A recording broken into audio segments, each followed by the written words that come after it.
We'll take a very short break. The implied open still showing a gap down kind of an opening. Let's pull that up before we get into that break. 114 points down now. But when we come back, we'll have Khush Bora and Parag Thakkar with us. We'll talk about all the top strategies of the day. Stay tuned.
जानते हैं मैं elite matrimony क्यों recommend करता हूं? 17 years of experience, largest database of elite profiles, और 100% confidentiality. Elite Matrimony, India's most successful matchmaking service for the elite. The stage that has captured the pulse of leadership since 2006. NDTV Profit Most Inspiring Leader of the Year Award goes to Mr. Anand Mahindra. Celebrating visionary trailblazers and industry mega stars who redefine leadership every day. An unmatched legacy, unwavering trust, enduring credibility. NDTV Profit Business Leadership Awards 2026. 26th July. Only on NDTV. India is at a 2030 turning point. EVs, hybrids, biofuels or hydrogen. What fuel wins where?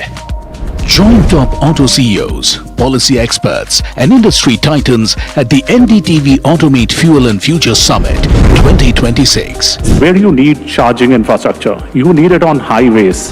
Catch the exclusive coverage only on NDTV.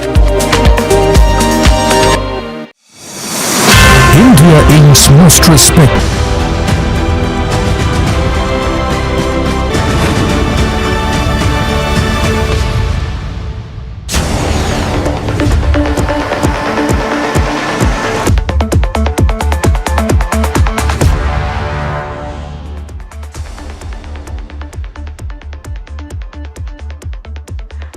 Welcome back. You're watching India Market Open. We're going to have a down day in the market, but doesn't mean there's no opportunity there. Let's get Parag Thakkar and Khush Bora in. Khush, 24,000 has been breached. And is it looking like it's going to get worse? It'll get worse before it gets better, yes. There's a good possibility. FOMO, very strong feeling. अब तक हम सिर्फ resistance की बात कर रहे थे. Upper end of the range being tested. Bears were feeling FOMO, so here we are. अभी जोमो हो रहा है for people who are not in the market. Joy of missing out. The opposite of FOMO. सब market में किसी को भी Jomo नहीं है अभी फिलहाल.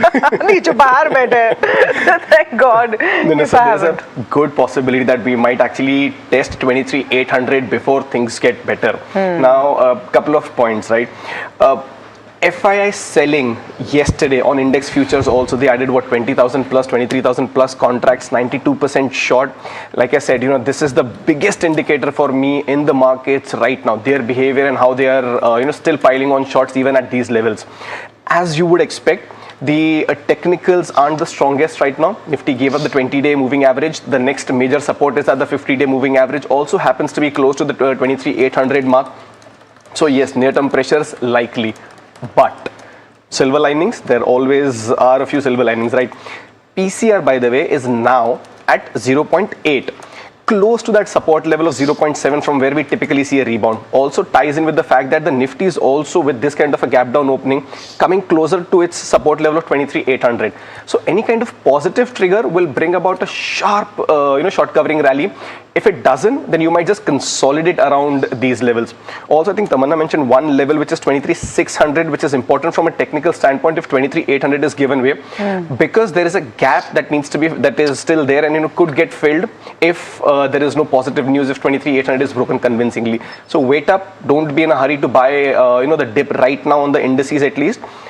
If they take support here, they consolidate, then perhaps a positional bet can be made, not now. Very quickly, Kush, picks, if any. Any short calls? Oh, that was a good one. If any was a very good one. मैं बता रहा हूँ कभी ना. Your last sentence was don't be in a hurry to buy. So at least I know that was on the Nifty, but just extending that. Actually, that's a very good extension. मैं तो ये भी बोलूँगा कि there are times when you add stocks to your portfolio and there are times when you add stocks to your watch list. This is the latter. तो अब हम दे रहे हैं stocks, but right now it's a good time to add the stocks to your watch list right now. GSK Pharma, by the way, stellar moves on this one. Last 3 sessions, very encouraging. Volumes also on the healthy side. 20-day moving average being respected. 26.30, 27.25. These are your targets. 24.70 is where you keep that stop loss. And because I'm not giving out too many calls, I'll just reiterate FM Industries that we discussed yesterday. In a market like this, had a positive close of about 0.5% higher. So for very similar levels of 24.05, 24.80, with a stop loss at 22.60, maybe you could bump up that stop loss about a few points here or there. But these are the only 2 calls. Like I said, be cautious. Okay, let's move on to the consumption space. Consumer demand has remained resilient this quarter. We're talking about 2 stocks now in the next few minutes. Eternal, which reported yesterday during close, and we'll also speak about Nestle, which reported in yesterday's market, and interesting reactions that they saw. Let me come to Eternal first. Delivered strong execution with improving food delivery momentum and Blinkit's profitability outlook strengthening. Nestle, on the other hand, posted an across-the-board earnings beat driven by robust volume growth, premiumization and margin expansion across all key product categories. Mahima is joining in to break it down. Mahima, are you starting with Eternal or Nestle? I'll start with Eternal, Tamanna, because overall I think the fine print gave a better picture as compared to how the stock reacted to earnings, and then of course cooled off and also did turn into green in the last minutes of trade. But overall I think the shareholders letter and plus the con call also elaborated on the fact that the EBITDA margin guidance, the long-term guidance that they've given on Blinkit margins will be at the higher end of that 5 to 6 odd %. Strong execution of course is driving growth, because overall if you take a look at the food delivery business, that's improved, and Blinkit performance has also improved sequentially. We're looking at it sequentially because of the inventory change that has happened for Blinkit. In terms of the PAT numbers, they did not meet the estimates by a large amount, and this was because of a one-off tax provision that they talked about in the con call in the food delivery business. Cash balance is also strengthening, so 300 crores or 300 odd crores is what they've added this quarter, taking the total to 18,288 odd crores. In terms of con call takeaway, I think on competition they did mention the fact that now it is becoming more predictable and is giving them comfort, and that's why a lot of brokerages have gone ahead and hiked the target prices for this one. Premiumization through launch of gourmet stores will be adopted from here on, and they believe discounts alone are unlikely to threaten or disrupt the competition in the quick commerce space. For Nestle, it was a very strong quarter. Strong beat in terms of margins despite of the inflationary pressure. All metrics, EBITDA, revenue, PAT have beaten estimates. Sales growth was strong and driven by volume growth. All 4 product categories saw double-digit growth, and that was again driven by volumes. And commodity markets of course remain mixed, but the outlook still in terms of commodity, they've taken a cautious approach. Brokerages of course have gone ahead today and hiked the target prices on this one, and there's one thing that stood out for me in the brokerage notes was that Jefferies has said that they believe growth rates should taper from H2 FY27. That will be something interesting to watch out for. So this is the overall view as to how things have panned out for Eternal and Nestle this quarter. Thanks so much for that, Mahima. You know what I'm most curious about is whether the results that have been showcased by Nestle can be extrapolated to the rest of the pack, because there are a few SKUs or products for which Nestle is known and the others don't benefit. So let me ask this to Aditya Soman, who's Senior Research Analyst CLSA India, joining us right now. Aditya, thanks so much for taking the time and very good morning to you. First, what do you make of Nestle? And do you think that this is a Nestle story rather than a broader FMCG story? Hi, good morning and thanks for having me on the show. No, absolutely. I think the way to break this down would be first the category. So I think food and beverages in general is better place than home and personal care. Two reasons for this. I think food and beverages just does better on modern channels like quick commerce, modern retail, and that's where we are seeing a lot of the incremental growth. And Nestle obviously is an F&B company. Secondly, I think the premium categories have been doing a lot better than the mass or entry level categories. And again, here we find that Nestle has a far stronger presence in the premium categories. Now, coming to Nestle specifics, obviously their execution on these modern channels over the past few quarters has been significantly better than peers. What we hear from feedback from the quick commerce channels, for example, is that Nestle is supplying to them on the same day, often significantly faster than any of the other peers. So it comes down to Nestle's execution, portfolio mix, as well as just a general shift in consumption towards discretionary and foods. Aditya, as we're seeing what the view is coming in from various brokerage houses on Nestle, one of the lines that struck me was great, but wait, and simply because of valuations right now. And that becomes the key, right? I mean, I think this is the second or third consecutive quarter where Nestle has performed well. But sustenance from here on becomes a question that you would look at very closely. Yeah, no, of course. I mean, sustainability of growth is a key question when it comes to such high value stocks. That being said, I'll make 3 points, right? So one, I think we've seen a lot of funds clamor towards sort of lower valued HPC names. However, I find that the growth there will likely continue to disappoint. And in that context, eventually you'll find investors move to safer, even more expensive names such as Nestle or in general the food names. So that's one. Second part is I think there was a comment also on sort of the second half being potentially weaker for Nestle and just as the base gets tougher. Now I do admit that from 3Q onwards the base does get tougher. However, I'll point out that the sort of milk products and nutrition business, which also includes baby food, has been a key drag on Nestle's top line growth over the past several quarters. And this was the first quarter we saw that segment also get to double-digit growth, and I feel that could sustain a higher than sector growth. So maybe not at the current sort of 20% plus levels, but still meaningfully higher than our sector going forward as well. So I remain very confident on Nestle and the broader F&B space. Aditya, that's an interesting point that you make, but however, what I recollect is where CLSA had removed Nestle from the India focus portfolio, right, and added Eternal the last time. Does this mean Nestle will make it back to the list, taking the optimism that you have? Because we were talking about a change in consumption strategy from staples to discretionary and platform businesses when you had made that last change. What does that do to your portfolio now? No, great question. I think this is a difference. Obviously, that strategists have taken off the India portfolio. I still have it as an outperform and remains one of my sort of top picks within the consumer staple space. That being said, overall, I do agree that we prefer the platforms and discretionary names over the consumer staples names.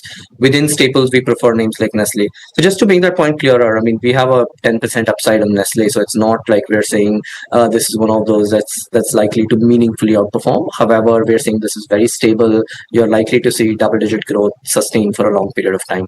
On the other hand, on names such as Eternal, for example, we have over 70% upside, and we are a lot more bullish in the near term as well on these names. And to build up sort of, I would say a balanced long-term portfolio, I would still sort of keep increasing the weights on discretionary / retail while being more selective on the FMCG space. I do want to understand, Aditya, the call on Eternal and what you made from the numbers yesterday. There was a little bit of a fluctuation when the numbers actually came out, understandably so, because people were trying to understand how to read the numbers. And some clarity came out in the evening as well, specifically on quick commerce and the margins that are expected there, right? So how are you reading this business, and why a 70% upside? Yeah, no. three reasons for this, right? So one, obviously the initial volatility, you always see that before the shareholder letter comes because you get only the sort of headline numbers. That being said, I think in the shareholder letter, three things stood out. One, growth on top line was very strong. Second, I think management outlook on quick commerce profitability was strong. So they've sort of guided to the upper end of their original guidance of 5 to 6%, now saying they'll be closer to 6% adjusted EBITDA. But for me, what was even more sort of positive was that they are now guiding to 4% EBIT margin. Now, this is after ESOP costs, after depreciation, which is actually a very strong statement to make in an environment where they're still expanding their store network. Lastly, I think even on working capital, the outlook was strong. Them saying that working capital days should reduce to 12 from sort of 14 where we are presently and 18 where we were last year. So steady improvement in working capital and cash flows, and even on the inventory losses, they called out that it's about 1.8% of NOV, which is actually an incredibly impressive level given that even players like DMart around that level 1.6 1.7%. So for a fast moving sort of e-commerce business to have that level of inventory losses is actually quite remarkable. So all in all, I came away a lot more positive after the call and reading the shareholder letter. Yes, contribution per order, a metric which I track closely, was lower, but that was also a function of lower AOV and a little bit of seasonality where we get higher delivery charges in this or delivery cost in this quarter. All in all, I came away quite positive. The absolute contribution number is very strong, and even if we were to assume sort of a very modest sort of 12 to 15% growth to this absolute contribution number, you'll see them beat the street on EBITDA estimates 2 years now. Just curious, are you comparing an Eternal to Swiggy, Instamart and Zepto right now? Or are you comparing it, when you look at it, as an investment opportunity to a DMart and some of the other FMC majors? How are you bucketing this? No, so for me, different from DMart, and we've maintained that we remain positive on both. So I think DMart is all about sort of building a basket, building a cart, and ordering your monthly groceries. What Blinkit is trying to do is really fill the gaps in that basket. Let's say you've forgotten something and you're refilling, or for consumers who don't want to build a pantry at all, where they're encouraging the consumer to order just in time. Now this has two effects. Obviously, you see lower AOV as the consumer orders more frequently, and the consumer then effectively is just placing an order every time they need to fill their pantry rather than sort of planning the orders out. So that's the fundamental difference. So I would say more discretionary, still a relatively limited user sort of TAM compared with, I would say, a mass market retailer. However, from a value of TAM perspective, I actually feel that Eternal addresses a bigger TAM, just given that our view that the top 20% households actually account for almost 70% of value of consumption. And in many ways, Eternal is playing to that, whether it's through Blinkit or food delivery, and obviously even through more discretionary means like or channels like District or now Bistro. Yeah, so you hone in on that particular segment of households. Thank you so much for joining in this morning and giving us your perspective on these two stocks. Aditya Suman from CLSA there. Parag bhai, thank you for your patience. You heard that whole conversation about Eternal. Is there a sense that you might see a rebound in the stock? Because there was a lack of clarity. Then you had this shareholder letter. Then you had the conference call come in. A lot of breakdown about competition as well. What are you making of what Eternal will do? No, I think it should rebound. And I have always maintained in this space, quick commerce and food delivery space, Eternal is the best executor. And this is evident in this quarter's results in every sector. In every sector, you can say that these are the winners who have done right things, executed in a right manner. So one winner or one or two winners per sector, is that what you're saying? Definitely, absolutely. So in cement, Ultratech, for example, did best. In steel, JSW Steel did best. In banking, ICICI Bank did best. In two-wheelers, TVS and Bajaj both did brilliantly. So across the sectors. Now in this sector, of course, I am sure the Eternal will lead the space in this particular space. Yeah. So FMCG, Nestle did it, but Nestle, of course, is 60 times. So you cannot stick your neck out and say buy. You have to wait for a dip or a bad day or a bad result. Yeah, well, I think People have been waiting for some time. Yeah, the companies are working on The numbers they have shown is just mind-boggling. Like Nestle is. like 25% sales growth, 40%. I think second, third quarter in a row they have and been on a trot. 40% PAT growth in a mature business like Nestle, like FMCG. It's But the point that is being raised, and I think the CLSA analysts put it well, right? The kind of products that they're selling, the way that they're executing, the premiumization that is at play. So therefore, even in the last one quarter, where HUL, probably Nestle as well, but certainly HUL has been raising prices, it's been at the higher end, and people have been consuming that nonetheless. premiumization. So see what's happened with the management as well. You are applying quick commerce and large platform sense that a Manish Tiwari has to an FMCG business. So you're beginning to see that happening. Okay, Samit Sarkar, waiting in for a while. We'll come back to your point which you wanted to finish, Parag Thakkar. But Samit Sarkar, what do you have on Heard on the Street for us this morning? Given that we are in the earnings season, first stocks on that. Firstly, CG Power, Tata Power and Ambuja. There are buy flows on the large HNI and PMS desks. Dealers are expecting strong Q1 numbers from all the three names. For Bank of Baroda, it's on the other side. There are sell flows. Weak Q1 numbers is something that the street is expecting. For Polycab, there was a buzz of a block deal that is expected to happen. Now, we did indicate about this block deal buzz a while back, but what I'm picking up right now is that the demand is quite strong for this block deal, and this block deal might happen in the block window as well. For data patterns, there are buy flows. Dealers are expecting a large order win of close to around 1200 crore rupees. And when it comes to PFC and HDFC AMC, there are buy flows on the DI desk. Even the delivery volumes are on the higher side. And couple of stocks that we did indicate earlier, Dr. Reddy was on 22nd of July, that is yesterday. We did say that the numbers are expected to be quite weak for first quarter, and that has come out to be true. And for Sona BLW, we mentioned on 16th of July that there would be an announcement related to a JV, and yesterday they announced that they are forming a JV with Denso Group. So that's quite a positive announcement that has come in for Sona BLW. Okay, so that's with regards to Sona BLW, and we took that as one of the stocks that should be on our radar as well.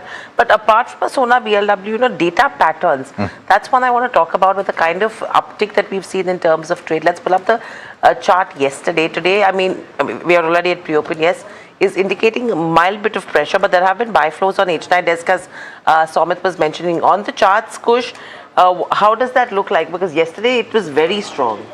And on the back of massive jump in volumes, I think about 5 or 6x of the last 20-day moving average. And this stock has a tendency of seeing these volume spikes, consolidating for some time, and then going out and hitting fresh highs. So I would definitely remain invested, or if I have a position, I will continue to hold with a stop loss at 4600. Fresh buying I would avoid for now because it's already had a big spike. Plus there is a resistance at 48.50 and 4900 levels. So definitely a hold. Fresh buying, fresh momentum, perhaps beyond 4900. Okay, we have the first rates ticking in. Let's take a look at what's happening. I want to look at Eternal and Nestle because we've been speaking about it. I want to look at an IndusInd Bank.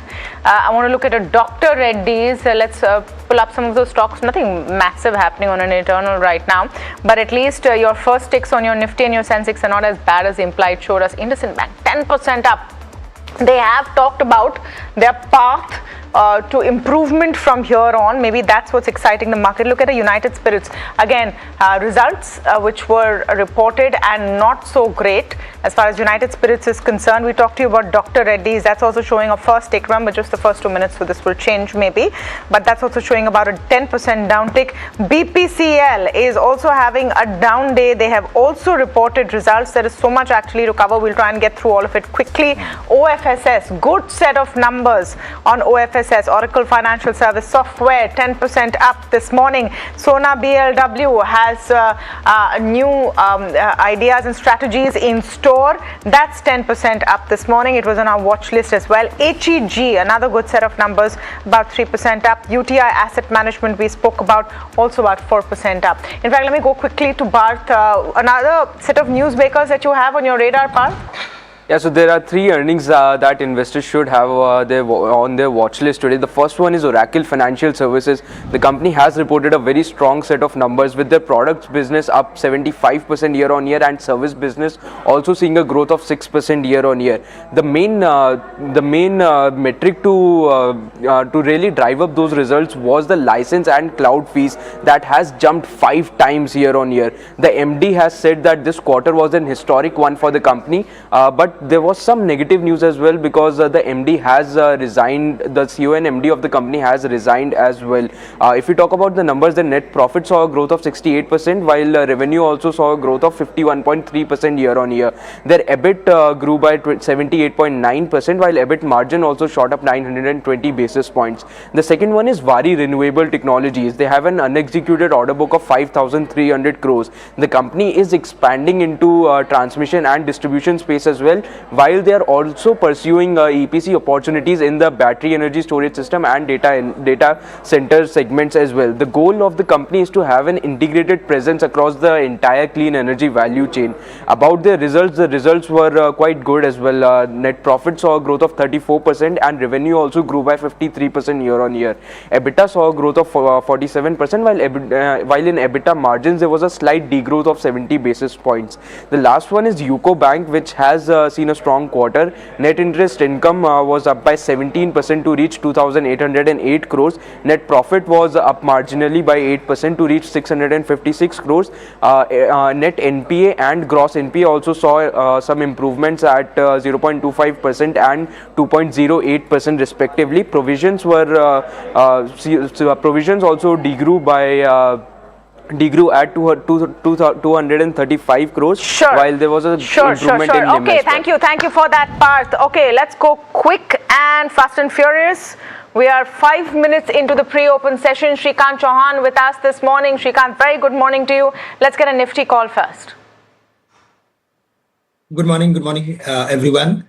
So while looking at the setup of the market, it is very clear that the market is forming lower top, lower bottom series. It has formed lower top around 24,300, and from there we are seeing consistent sell-off in the market. It has broken the level of 24,000, which is negative. Now the 23,800 is the next level to watch out for. This time I am of the view that the market may even break this level while looking at the entire market macros. So below 23,800, in case if we see the market is sustaining, then the chances of hitting 23,500 would turn bright.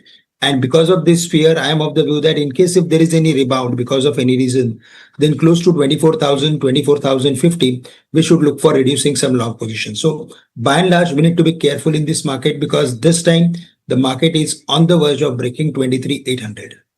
So then from that perspective also on individual stocks, you're going to be cautious, Shrikant. You're going to wait on the sidelines.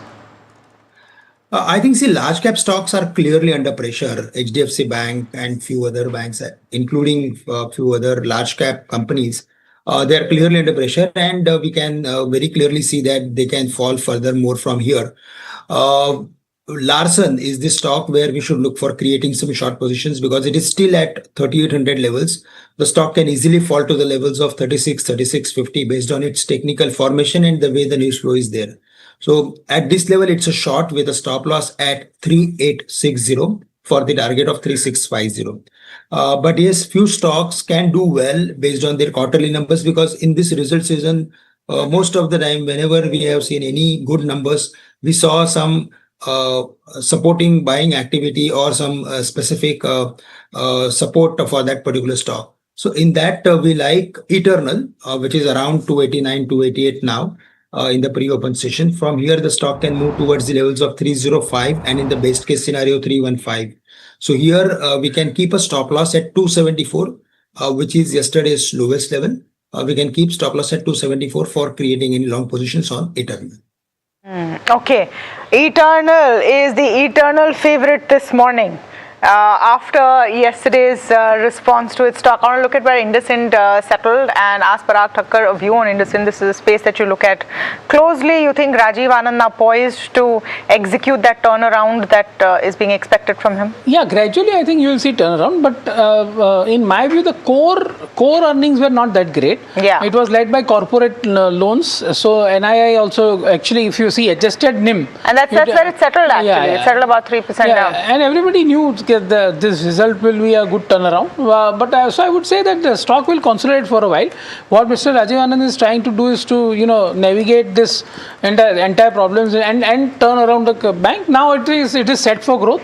It is trading at 1x price to book on FY28. So I would say that there will be some little bit of consolidation or correction, and then it will, but not a table thumping buy for me for sure. And just to continue with what Srikanth said, I am also for crude oil at 96, US 10-year at 4.65. You cannot be table thumping for anything. Nothing. Not even a table tapping. No. What about your I'll run away now. What about your favorite table thumping buys? Your HDFCs, your Bajaj Autos, your ICICI? So I'll tell you, we have raised cash in the portfolio in last rally. Now You've raised cash? Yeah, and just 12%, but we have not sold our core holdings like ICICI and Bajaj Autos of the world. But we are a little bit cautious for sure, and we would now like to buy gradually in a staggered manner on dips. Or you can say that if Adhi Raat ko if something changes for positive, then of course we'll have to buy aggressively. But right now the situation which is happening because of higher crude oil and higher US 10-year and India 10-year also rising, I think not looking good to buy aggressively. अगर कुछ change होना है आधी रात को होगा. The announcement is going to come at night. So then what we the thing is that if something is going to happen positive, 88% portfolio तो है ही ना. अगर कुछ negative होता है तो we can take advantage of that big fall by deploying that 12% cash. Okay, so that's with regards to a couple of the banks. Two names, HPCL, BPCL also are in focus now. Two things in terms of the quarterly numbers, and you have crude which is again started to climb. Both the counters seeing some kind of pressure. Srikanth, what would you do with the OMC space, specifically HPCL or a BPCL? So there also we can see downward activity. The reason is because in the last up move, they have formed some rectangle sort of formation between their important resistance and support levels. And after hitting those resistance level, now again we can expect downward activity. So this level, one thing is very clear that we should stay away from taking any bait on these stocks, because in the near term, at least they can fall further. At least 10 to 12% sort of fall is not ruled out from current levels.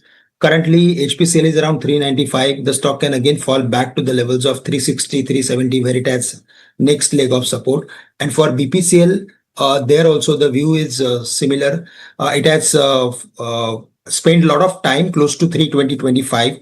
Now again, the stock can come back to the levels of 290 or maybe 285. So at this level, it is better to stay away. Yes, we can look for taking some bets on upstream companies, that is ONGC, which is currently around 251, 252, and the stock can again come back to the levels of 270, 75. Okay, very quickly before we go into the opening session, and Varsha, you have a minute. Tell us what's happening with MedPlus. What's the story there? Overall, the story is, Tamanna, that capex are put on hold. Now, non-core projects has been paused. Food park project has been put on hold. Wellness facility project has been put on hold. Now, this is followed by strong investor feedback that they have got. But the core business investment continues. Pharmacy expansion plans have remained unchanged, and the core growth capex remain, intact. Yesterday we saw the numbers and the margins were actually in pressure because of the multiple one-off factors, and Q4, if you see, benefited from inventory related gains and some supplier discount as well. But the private label was a miss, which actually impacted the numbers. But now private label recovery is underway according to management, and they want gradual improvement. They are looking to rebuild private label mix steadily, and marketing and consumer outreach is to aid recovery. And the temporary headwinds have actually impacted the overall mix, but the capex that has been put on hold is one of the concerns that investors has. capex hold is the biggest concern that investors could have. However, your pre-open rates are not indicating that concern right now. 3.5% up move is what you're seeing. Any view, Parag Bhai, in terms of MedPlus? Because we're talking about the earnings where mainly it's the conference call where the capex has been put on hold. Do you think that will be a negative? No, I don't track this company, so I will not comment on it. But just as one thing that many companies do these things and then with shareholders' feedback they reverse it. Generally, I don't like this trend because you should have thought through before announcing some big capex like this. Okay, so nothing in terms of fundamental view coming in on that front to that extent. But Srikanth, on the charts, how are you looking at a MedPlus? Because yesterday's session, all of these companies did react on tariffs. Today, are you seeing any further momentum that could pick up? Is there a reversal in place?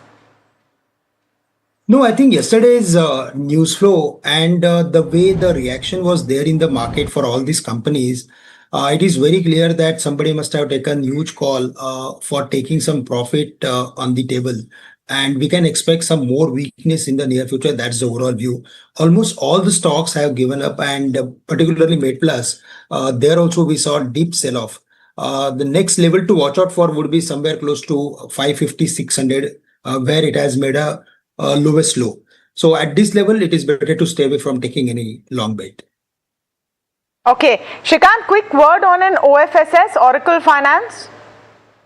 So there also, I think it is very close to its all-time highest level. And despite despite all these good numbers, I am of the view that at higher levels, again, the stock can come under some pressure because it is just a vertical up move that we saw from the lower levels for hitting the all-time high. So around this level, the stock can spend some more time. In case if there is any higher opening, as pre-open is suggesting, we should look for taking some profit on long positions. And at any level, will you buy Dr. Reddy's today? Dr. Reddy, I think very clearly stay away. We are focusing more on Divi's Laboratories as well as Sai Life. I think these are the two stocks where we should concentrate more. Reddy's in the pre-open session. Is that what's going to happen? Are we going to see Eternal on top and Dr. Reddy's at the bottom of the heat map? Let's see if that's how it pairs out as we open this Thursday morning under a cloud of high Brent prices, rising yields, whether it's US or Indian bonds, and a lot of uncertainty out there. We breached 24,000 yesterday. Can we stay at least above 23,900? That's going to be really the challenge for the markets today. We're opening about 0.5% down on the Nifty. Your broader indices also not looking great. Your Nifty Bank about 0.7% down, and your advanced decline ratio clearly skewed towards the bears this Thursday morning. I'm going to pull up the heat map and let's see if those predictions of what we saw in the pre-open session actually pan out. At the bottom is Dr. Reddy's Laboratory, about 4% down. It's not an exciting set of numbers. Huge slides over there. There are some brokerages today that say that maybe this could be the last bit of the bad earning patch. This is the trough. H2 could be better. Not too many people seem to be wanting to make that call this morning at least, and it's a semaglutide problem they have, which is maybe ironically shrinking their profits like it's supposed to shrink waistlines. IndiGo is down about 1.5%, 96 on the Brent, $96 on the Brent. Will be uncertain for this company. Infosys seeing a bit of pain. Expect some pain in IT after the IBM read through. IBM has reduced its margin guidance to the lower end, and that's not going to look good. Eternal shines bright this morning after the shareholder letter from Dipinder Goyal, after the CEO and the CFO spoke on the conference call. Some estimates say Blinkit now is larger than Swiggy, Instamart and Zepto combined in its orders and happens to be profitable. But how much more can go there? Because apart from an Eternal, everything else is not even 1% up on the Nifty. So it is a dull day with maybe a few sparks here and there. Alex, one will have to look hard to see some real winners, because the overall mood is quite negative for the markets and on the India VIX as well. Indeed, and I don't know if the ones that we've selected that had good results or other updates will actually show that kind of spark either. Let's pull them up and see where they are. But before we do, let's take a look at the sectoral heat map just to see whether this level of red is replicated. Indeed, it is. You have FMCG as a pack that's doing okay. It was one of the gainers in trade yesterday as well. One of 2 or 3. It's gaining about 0.4%. Nothing too much to speak of. At the bottom end, though, you have the pharma index on account of Dr. Reddy's laboratories and the kind of pressure that it's bearing down with regard to the pack as a whole. The small cap index down close to 0.8%. The Nifty Bank underperforming as well, down about 0.8%, or rather I should say keeping pace with the benchmark and losing about 0.8% or so. And you have the PSU banking pack that's also down 0.6%. So this is broadly expected, and it's panning out the way we had anticipated as well. But let's take a look at individual counters. And Oracle Financial Services, on the back of its license and cloud fees gaining quite considerably, is up about 2.4%. It might build over the course of the day. Keep an eye on this one. IndusInd Bank turnaround with regard to asset quality, but really I think the question is going to be about when they can bolster their return on asset. They're expected to exit FY27 at a 1% ROA. Is that going to be enough? As things stand right now, the stock is under a tad bit of pressure, down about 3.5%. What about the AMCs? Nippon Life as well as UTI AMC posting numbers. Wow. Okay, Nippon Life seeing cuts of about 4.5 to 4.6%. Decent set of numbers actually. Pull up UTI AMC and see what it's doing right now, and whether or not it's reacting in the same way. We'll have to pull that up and talk about it if we can. Okay, so it's about 1.9% higher at this moment. Decent set of numbers for UTI AMC as well. HEG reacting to numbers. Margins are up and about, and so too Gandhar Oil. In fact, that is the stock of the day this morning. Gandhar Oil seeing a 7x jump in the PAT on a year-on-year basis. UCO Bank is not doing too much, down about 1.4%. HPCL, BPCL both in focus, but let's take a look at how HPCL is reacting. And United Spirits is just about 0.8% higher. Not the best set of numbers, in fact, for this particular counter. In fact, marginal EBITDA miss. Other stocks in focus, let's pull those up very quickly. Sona Comstar is partnered with Denso. How's it reacting? It's down about 2.3%. You have Azad Engineering, you have Inox Green, you have gold financing companies as well. Let's pull those up to see what they're doing. Jewelry stocks as well. Muthoot Finance is not doing too much, so too Manappuram, and I doubt that there's too much action in the gold companies or jewelry companies as well. TVS Motors launched a TVS Raider motorcycle. It's up about 0.5% or so. That goes to say something actually. Satvik Green and Wari Energies are both in focus on account of order wins. Mahindra Lifespace finally is set to expand its Chennai project as a joint venture with Sumitomo Group. It's not doing too much. And Rubicon Research finally has acquired its first US manufacturing facility here. Also, this stock is up about 4% or thereabouts, but mostly along expected lines. A couple of surprises where positive results have not borne out in the reactions. Absolutely, well spotted there. And you know, Bluestone is another one I want to talk about. Let's just pull up a 5-day chart of Bluestone and see what's happened to that counter post earnings today as well. 4.5% up move is what you're seeing on this one. 32% is the kind of returns that Bluestone has delivered in the last 5 days. Tips Music is another one. In fact, paper companies, JK Paper, we should be watching out for that one.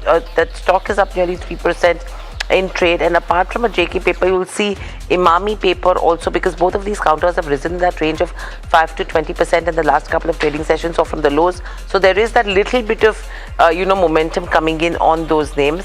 On the losing end, you have CIE India, which is down. Acuitas is slightly under pressure.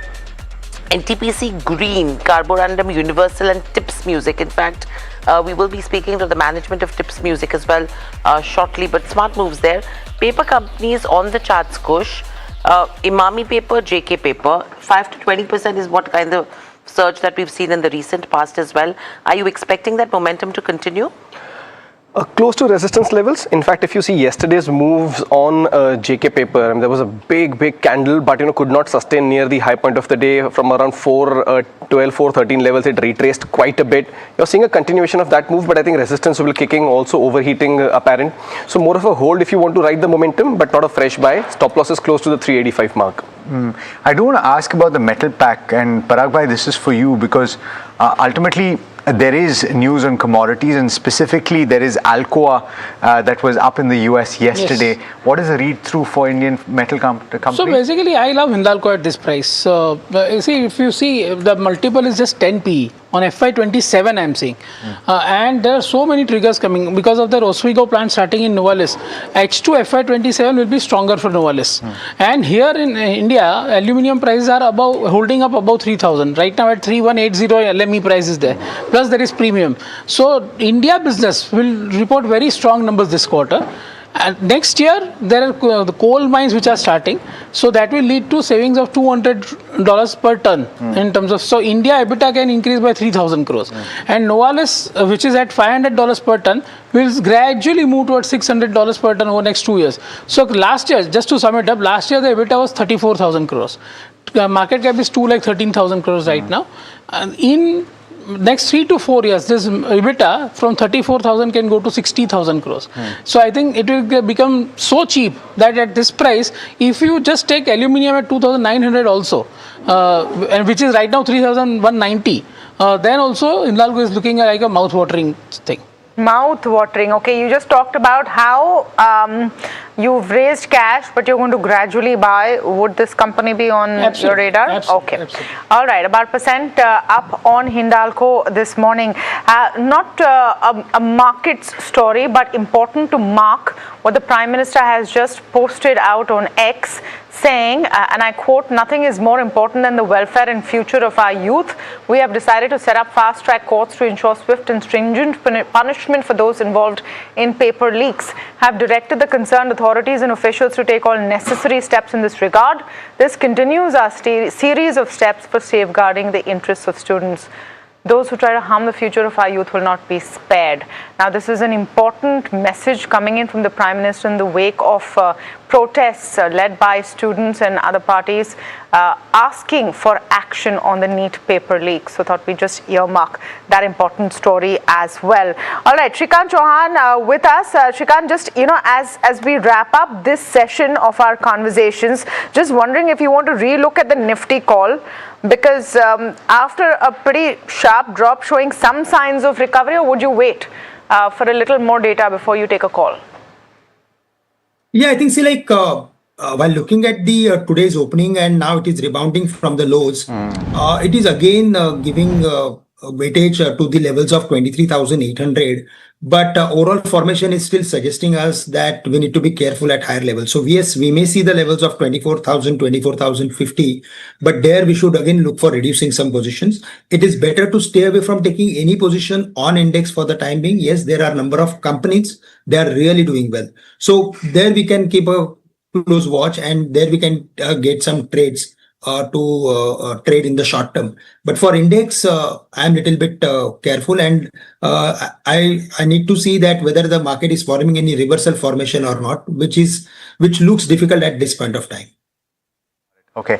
All right. On that note, thanks so much, Shrikant, as well as Kush and Parag bhai, for joining us today and for speaking to us. Always a pleasure. All right, markets have rebounded from the low point of the day. Let's see if that continues through the session, and we're back above 23,900, at least for now, with 0.25% lower as things stand right now. We're joined this morning by Vikas Khemani, who's founder and CIO of Carnelian Asset Managers and Advisors. Vikas, always a pleasure having you on the program, and thanks so much for taking the time. Good morning to you. What is the mood as things stand right now? Because at least this week, it seems like things have taken a bit of a slide to the worst, at least at the macro level, where you have crude once again above $95 to the barrel, and that's never good news for us. But hopefully this dissipates like it has in the past. What's your mood right now? Absolutely. These are the kind of things which you can't control, so there's nothing much you can do. We also know that they will not be permanent. Now, these kind of things do bring short-term volatility in the market. So every time such moves happen, I see more from the point of view it's a buying opportunity, because the good news is that the underlying fundamental economic factors of corporate India, of Indian economy, are fairly robust. We have seen all numbers are favorable, except this one lingering factor, which is the oil price, right? And as and when that settles down, we saw in the past when it settled down, it went down to $70, how markets rebound. But unfortunately, the conflict continues, and every time we feel that it's over or it's getting over, it just resurfaces. So these kind of things do tend to last. We saw similar kind of situation in Ukraine war situation also. Ukraine war continued, but as the oil price settled down, and supply chain opened up, markets moved on. So I see this also happening. Now it can be 1 month here and there, but in my opinion, next couple of months, it should be behind us. Okay, Vikas, we always love speaking about your take on the markets, but today we've called you also to congratulate you and look at a new exciting venture in your journey where you're foraying into the mutual fund space and the fund management space, really. Tell us more. Thank you very much. Of course, it's a new chapter for us, and thanks to SEBI, we've got all approvals in time and very very fast approvals we got. And the idea is to see we built this firm over the last 7 years with a lot of hard work, and we have catered to a very niche segment of the market, which is HNIs and family offices.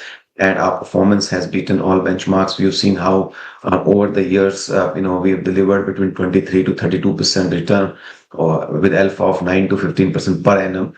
So we feel that our approach has really stood test of time throughout.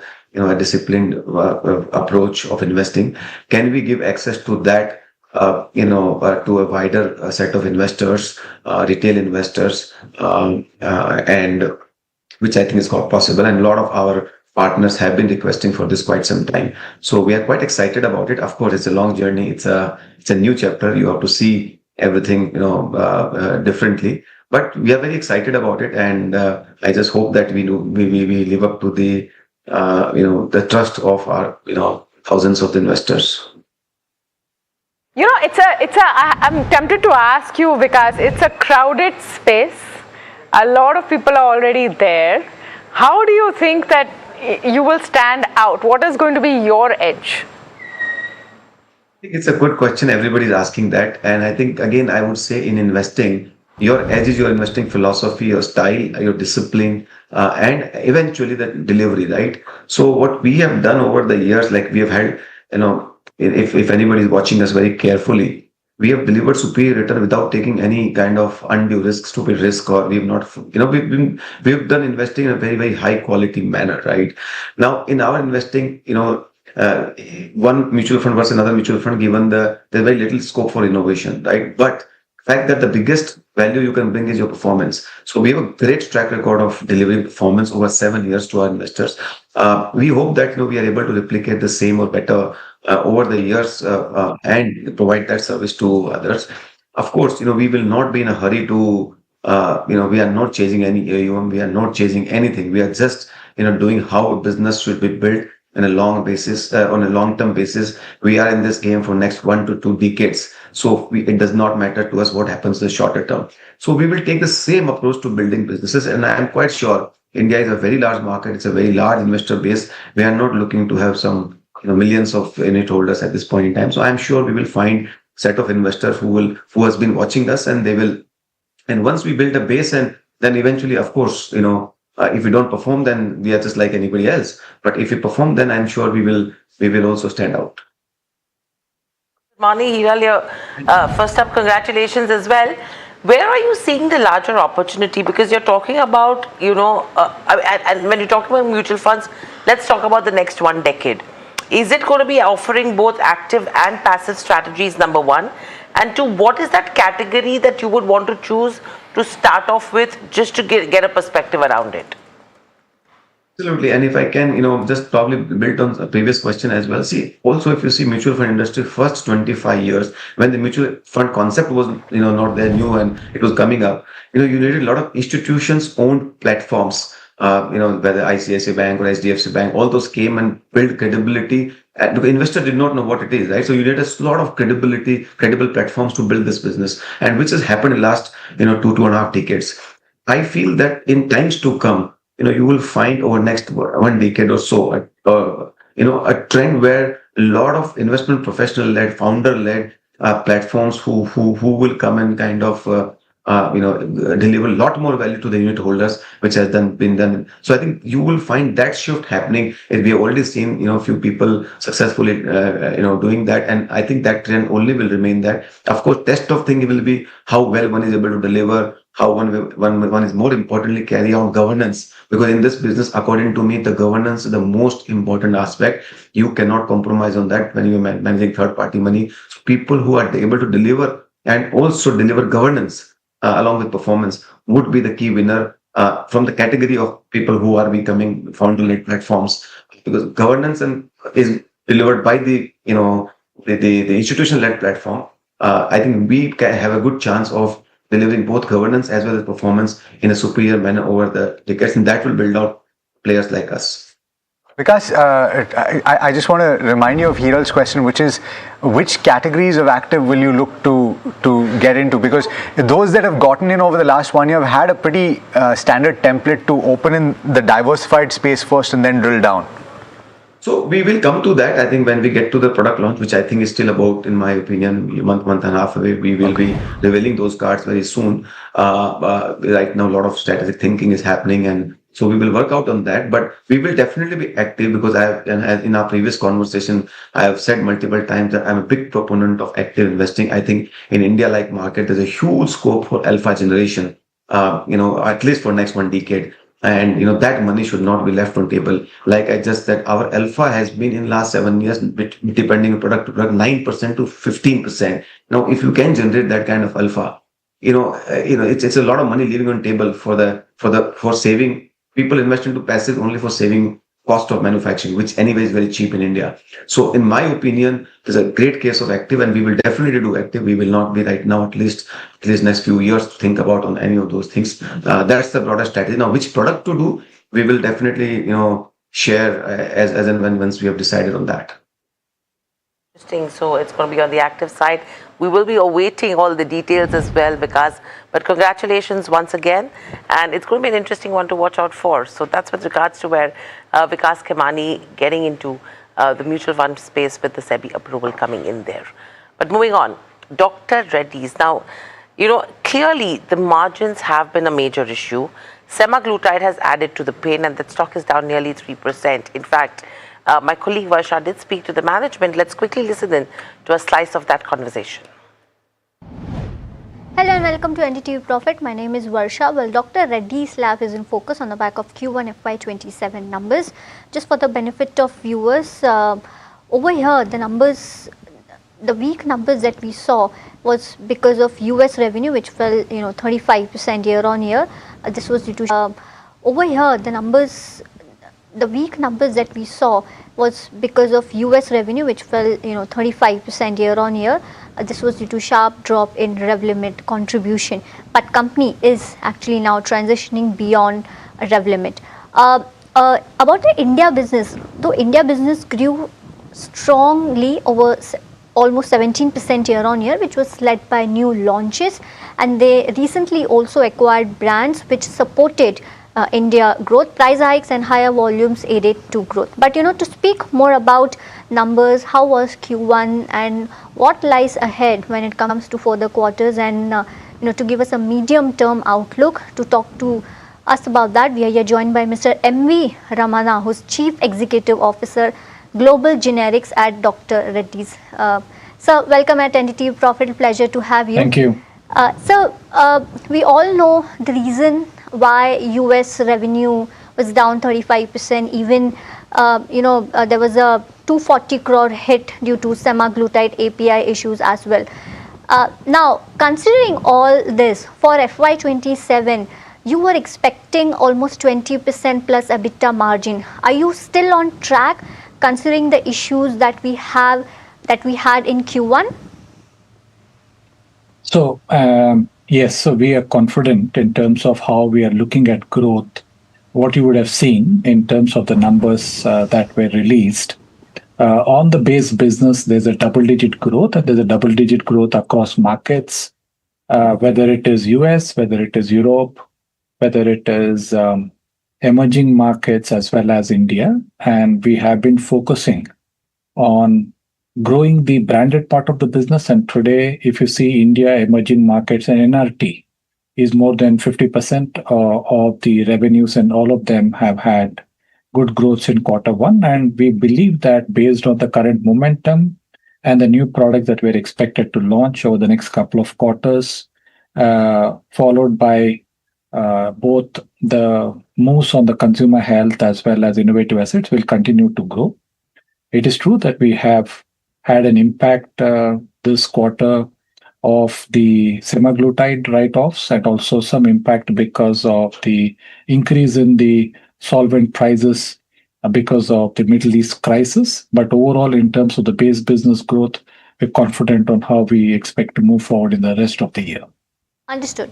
And sir, so, considering or you have taken a 240 crore hit, this is of course due to semaglutide API issue.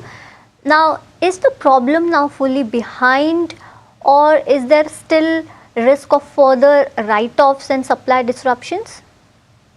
So when it comes to the write-offs, we have taken all of the write-offs in the Q1.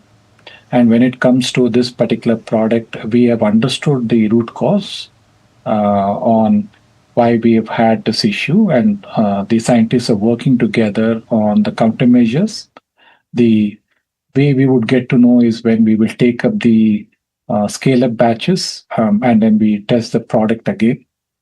Should all of this go in the right direction, then we should start having the product back in Q3. Understood. And sir, have there been any customer losses or market share losses in Canada because of the supply disruption? We have not sold the product now for the last few weeks, and obviously both in India and Canada. And we are trying to see how fast we can get back in India through partners. And for Canada, we would have to wait for us to come back in Q3 once the product is meeting these specifications. Understood. And sir, North America revenue, we saw the fall of around 35%, of course, because of Revlimid normalization. What replaces the lost profit pool over the next 12 to 14 months? So when it comes to the US, what you would also see that we have had nice launches in the Q1. We've launched bosutinib, where we got for 400 mg a 180-day exclusivity. We've launched a complex generics in the form of nintedanib, and we have several other launches that are coming by. So US, you would see a good number of launches that would help in growing the base business. Understood. And so it's the new launches that everyone, the management is watching out for, in spite of that downer on two of the aspects. But moving on, JSW Energy, a solid Q1 that the company has posted while also completing a record quarterly capacity addition. My colleague Nisha had an insightful conversation with Sharad Mahendra, Joint MD and CEO of the company. Let's listen in. All right, let's take it across to an important set of numbers, JSW Energy, and Sharad Mahendra joins in to give us more insights into that. Pleasure to speak to you on NDTV Profit. My first question, of course, the net profit of the company for the quarter has been down 36%, and this is because of the higher cost on finance as well as depreciation. Can you give us more sense on this particular aspect, and how do you see the trajectory for the rest of the fiscal when we talk about the profits? Yeah, thanks for inviting me here.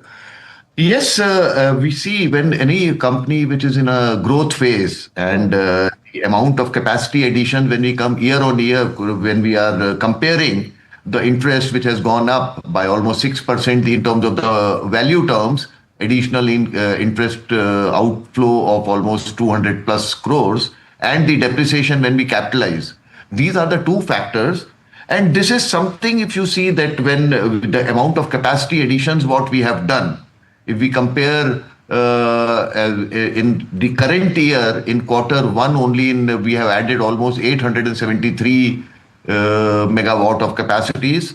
We have to remember. So this has also resulted in a higher interest outflow. But more important in terms of depreciation also, when we capitalize will increase.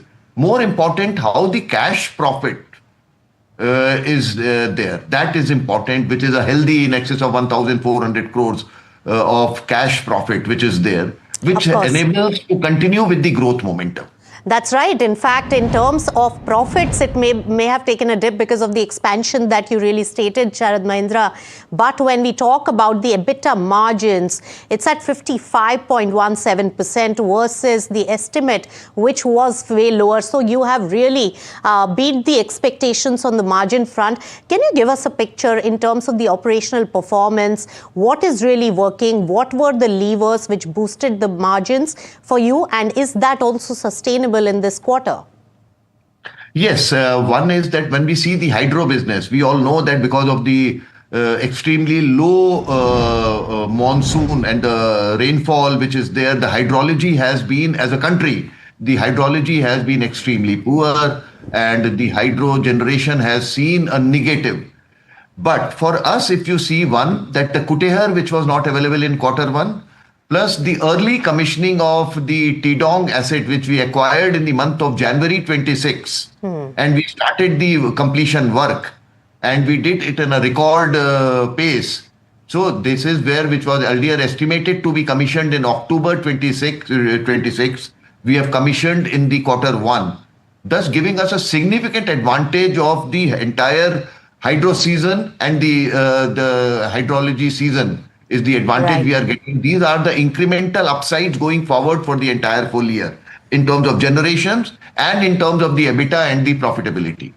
When we come to the RE business, our generation, incremental generation, quarter on quarter, year on year, if I compare, we have a higher generation of 11% through the wind and solar because of the incremental capacities. This is despite the lower wind generation and the CUF which the country has experienced. So incremental capacity which we had added during this period has given us the advantage. Thermal, our generation has been lower by 5% as compared to last year Q1. This is primarily because of our Mahanadi plant, which experienced a force majeure outage because of the severe thunderstorm and the high wind speeds. When the outside the plant, the evacuation infrastructure got disrupted due to tower collapse. But that is something wherein it's a force majeure. The plant availability is there, so we have our fixed cost is protected in that. Yes. But that led to a lower generation in Q1. All right, but that also got offset by also beating the timeline when it comes to the other areas of the business, especially coming in from renewable. Now, also must to highlight that this is also the highest ever quarterly organic capacity addition that has been done by the company in terms of the capacity expansion when we talk about the renewable space, especially solar, wind, as well as hybrid. When we talk about the target amount of capacity expansion, how are we stacked up and are we on track? Of course, in some areas we have outbeat the timelines, but how is the rest of the year looking in terms of meeting the targets? Yes, when we compare with last year, when we saw that the inorganic capacity addition, greenfield capacity addition, was almost 1,250 odd megawatt we did in full year. As we are talking in first 100 days, including the 225 megawatt commissioning, which we have done in the month of July, we have already commissioned 1.1 gigawatt of fresh capacity. And we are well on track and we are absolutely certain that in H1, including the balance period of Q2, we'll be crossing 1.5, maybe 1.5 to 1.6 gigawatt capacity addition we are going to see in first half of the year, which will be more than what we did in last full year. And this year, full year, we are absolutely certain of adding 3 gigawatt of new capacities during the full year, which will be all in the RE space. All right, so that you are on track with the 3 gigawatt of addition in capacity. But when we talk about the energy storage expansion, and where are we? Because you also in this particular quarter, and it's actually falling in the present quarter that we are talking about, you've also got one BESS order, the first one that you have really clocked in, worth over 400 crore rupees. Give us a sense on this space as well. Yeah. See, this order, when we are talking, this is from our Pune battery assembly line plant, which we are selling to the third party. So this is related to our manufacturing vertical, which is the battery assembly plant, storage plant, which we have commissioned in the month of March 26. This is to an outside party, which are very attractive margins, which we have secured the orders and will be supplying during the year as per the schedule. So this is one. In terms of our own battery energy storage capacities, we are working right now in three large projects, in fact. One is in the state of Kerala, which we have signed the power purchase agreement, and 2 agreements what we have signed in the state of Rajasthan. Those work have already started, and these capacities will be added during the current year. Yes. In addition to a part capacity addition and under the captive space of our group captive will be adding. Right. And my final question, you just said that this particular order on BESS is high margin. So first of all, the financial impact of that, when does it kick in on your balance sheet? Will it be this quarter in Q2? And how much impact will it make? And the second important bit, if you can highlight, in terms of net debt, it stands at 61,322 crore rupees. With the expansion project, the finance cost also eating into the profits of the company. How do you give a guidance on the picture on finance cost, deleveraging, and also margin expansion because of the new projects? Yeah, one is first the battery energy storage plant, which we have got, which we have just announced. This will kick in marginally, maybe in Q2, but significant portion will be the supplies. Really, it will start impacting and hitting on our balance sheet will be from Q3 onwards. This is one. So, and that is as per the plan what we have made. Sure. Second is in terms of debt, if you see our net debt to EBITDA, which was close to about 6 when we ended the year FY26, with the fundraisers and this is now in the range of 5.53. And if we remove the debt related to the construction work in progress, means net debt to EBITDA for the operational assets, it has come to a comfortable level of 4.95. So which gives us a comfortable headroom to continue with our growth plan and reaching 30 gigawatt by 30, and current year also 3 gigawatt capacity addition. Regarding the interest cost, if we talk of in terms of the percentage interest cost on the debt of 61,000, it is at 8.36 level, which is the same which was the interest cost at the end of last year, FY26, at same 8.36.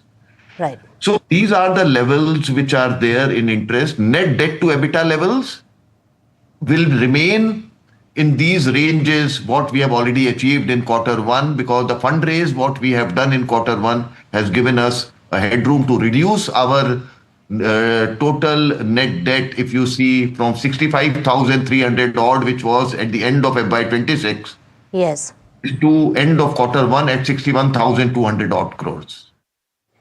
All right, so that's the management of JSW Energy. The stock has clearly made it off the low point of the day, but it's more or less hum-hoing at 0.2% higher at this moment, 563 on the chart. Let's head across to the next management conversation or corporate conversation rather, on the back of earnings. And this is Tips Music. You heard their music. Now let's talk about their financials. And the stock is up as much as 9.5%. The question is why? And what do they intend to do in the rest of FY27 and beyond? Mahima joining in to set up the conversation before we go to the management. Mahima? Right, Alex. So the stock, as we can see, is hitting the high notes, right? And that's on the back of a strong Q1 earnings that they've posted, because overall the revenue has seen a good jump of 21% on year-on-year basis, and this is driven by both their digital and non-digital growth. The content investment, of course, has surged quite a bit, almost 90% year-on-year basis, and that's caused the pressure in terms of where profitability goes and also margins. But overall, I think the key development in terms of corporate action is going to be that they're going to consider a buyback on 5th of August. The board meeting is going to be on 5th of August.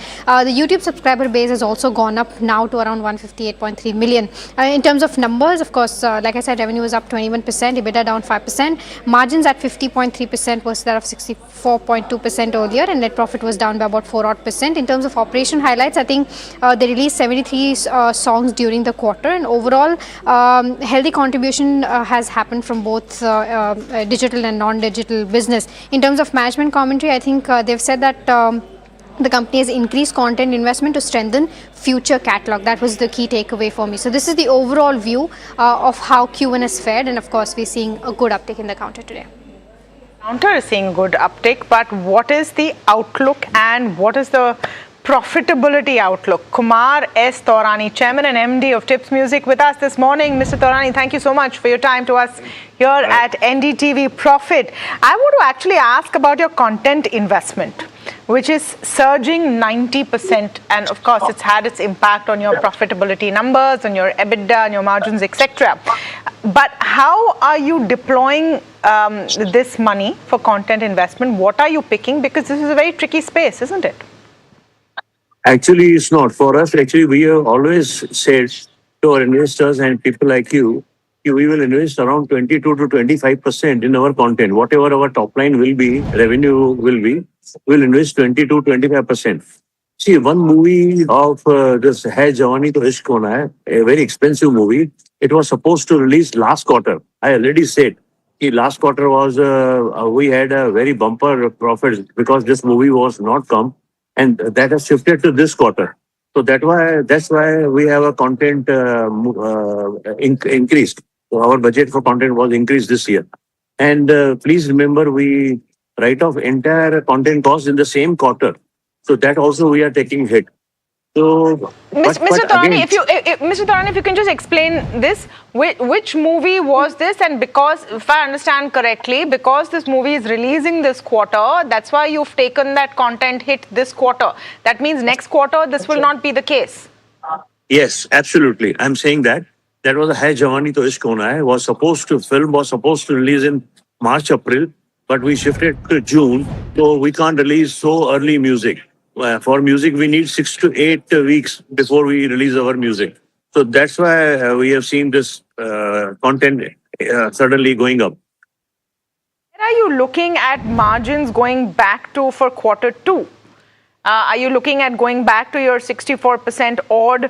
Are you looking at EBITDA coming back as well once this one movie's write-off goes out of the window? Or do you have another big one next quarter? No, big ones will come and go. But let me assure you, and I always said, please consider us as a yearly kind of a company. So this year our projection is 20% top line and 20% PAT. So this will remain. You know, another thing that I'm finding interesting and I want to understand is, what is your revenue breakup now on digital and non-digital?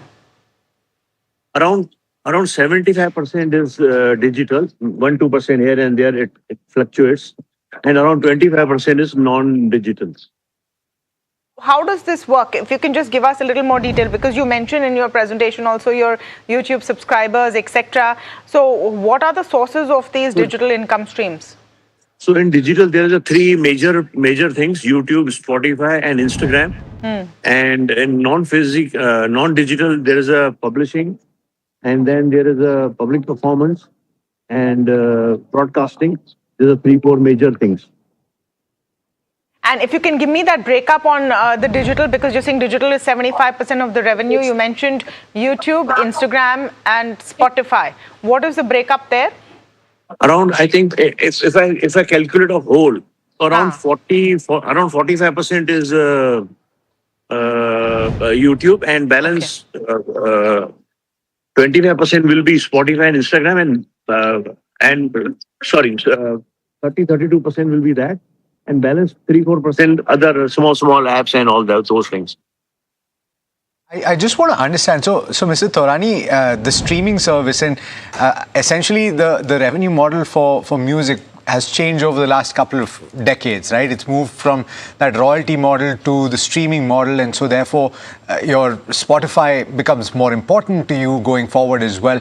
But I'm just wondering about Apple Music. Do you not get a revenue stream from there? See, actually, yes, we are getting revenues from three things. One is a subscription. Whatever subscriber pay money to the Spotify, we will get share. And then there is the advertising model, and there is a per stream also, where there is no advertising or no subscription. Still, we get monies from that. Okay. Mr. Taurani, good morning. Hirala, you indicated that 90 to 100 odd crores is what that content spend could look like in terms of FY27, right? Now, on the back of the release pipeline that you have, what will that convert to in terms of profitability and margins for FY27? See, we can't calculate that individually. See, whatever in content we invest, we tell people like you, we will recover those money in next 4 to 5 years. So actually, majorly 15% we collect from new releases, and you can say 85% is the catalog earnings. And Mr. Taurani, my last question is, I think in the month of August, you have a board meeting to consider a buyback. What's the rationale with regards to where the buyback goes? We have always done buybacks, and we are the we do many buybacks previously also. We feel that small shareholders must get some exit route and must have some profitability. Now government is coming with this market buyback. So we are waiting for the 1st August, what government is announcing. Accordingly, we will take a call. Taurani, just checking, and of course buybacks are a great way to reward small shareholders, but will the promoters be participating in the buyback? No, promoters won't participating in this. Also, let me tell you, whatever we do profits in our company, we give 100% dividend or a buyback in the next year. See, in 25 we did around 166 was our bottom line. We paid entire money to our shareholders in 26. So this year also we are going to distribute around 217 CR this year. That will include dividend and buyback. That's very interesting, and that takes me to the long-term earnings profile of the company. Is the revenue mix then shifting towards subscription versus advertising? Because if the shareholders are being rewarded, that mix and that shift becomes very interesting to see now. See, this subscription business, it will be very, very huge. Spotify is projected in next 8 to 10 years, they will have around 15 crore subscribers. And if they are paying 100 rupees a month, you can imagine what kind of money we are talking here. So I think this music business only will, maybe 1 or 2 years, we will grow 20%, 15%, 20%, 25%. But then suddenly there will be a big jumps will come. The way there was a big jump came in TV industry, there suddenly their distribution model has given them so much money. So I think the subscription and that small, that short content, plus this public performance, you have seen that Diljit Dosanjh shows happen. So these three things, I feel will be a big earners for entire music business. Slightly broader question, Mr. Taurani, because you've spoken about so much. In your space, what is the impact you're seeing of AI generation of music? Because a lot of individual content creators are going out there, creating music themselves. They don't have to pay you any licensing. You're not the only one in the game, right? There was a time when you had to be with a label to create music. Now anyone can do whatever they want, and there's a huge amount of AI generation. Do you see this as long-term threats? No. These are not threats. In India, we have been protected by law. Nobody can touch my content. My content is my exclusive property. So nobody will touch, and we are talking to government. I'm not talking about IP. I'm not talking about IP. I'm talking about the flood of content that is coming. No, actually, Spotify is removing so many. I think in millions of content they have removed. So nobody is interested. Which content? Maybe and say in 1 crore, one content can be successful. It's no threat. And whatever songs belongs to me for last 40 years, we have collected or we have purchased, we have acquired, we have created.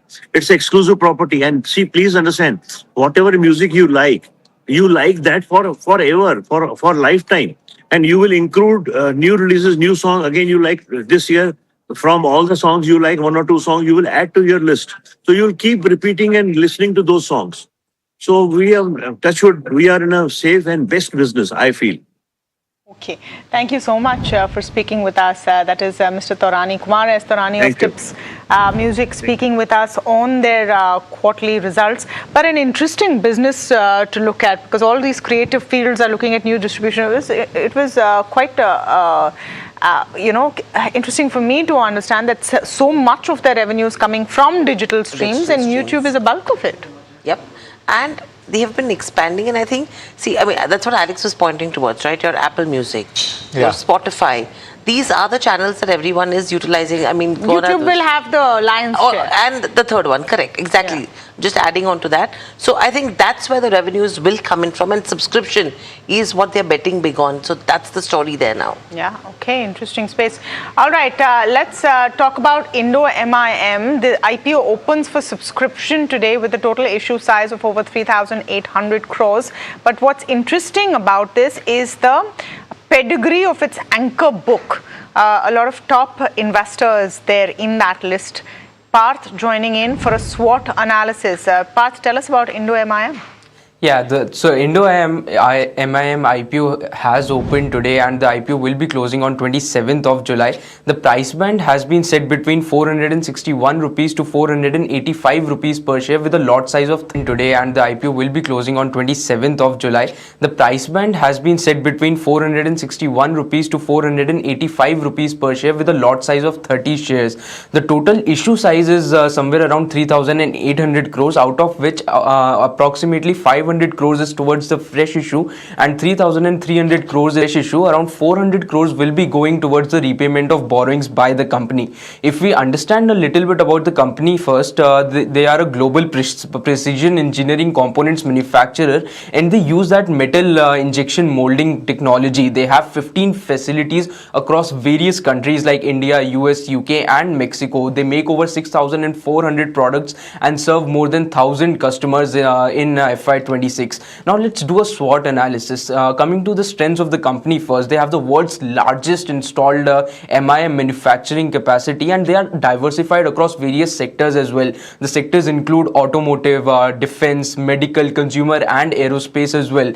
Coming to the weaknesses of the company, it is an export oriented business, so it is definitely exposed to those global demand fluctuations. Also, the EBITDA margins of the company is something you need to watch out for, because they have declined to 25.5% in FY26 versus 28% in FY25. Now coming to the opportunities, we all know that there is a rising demand of these precision components in high value industries, so that is a big opportunity for the company. Another one is that they are expanding into advanced manufacturing and 3D metal printing as well. So if they are able to scale that up, definitely it will help in their margins as well. And lastly, if we talk about the threats, then customer concentration and slowdown in end user industries will remain a concern for the company. Also, the raw material price volatility and global disruptions, because we just spoke that they are exposed to that. They are exposed to a lot of countries. So if there is any global disruptions that come in, it could affect the company. So that's an entire outlook about the IPO as well as SWOT analysis of Indo-MIM. Got it. Okay. Thanks, Parth, for that. And we have to sip in a very quick break. We'll be back on the other side to talk about markets and a lot more. Stay tuned.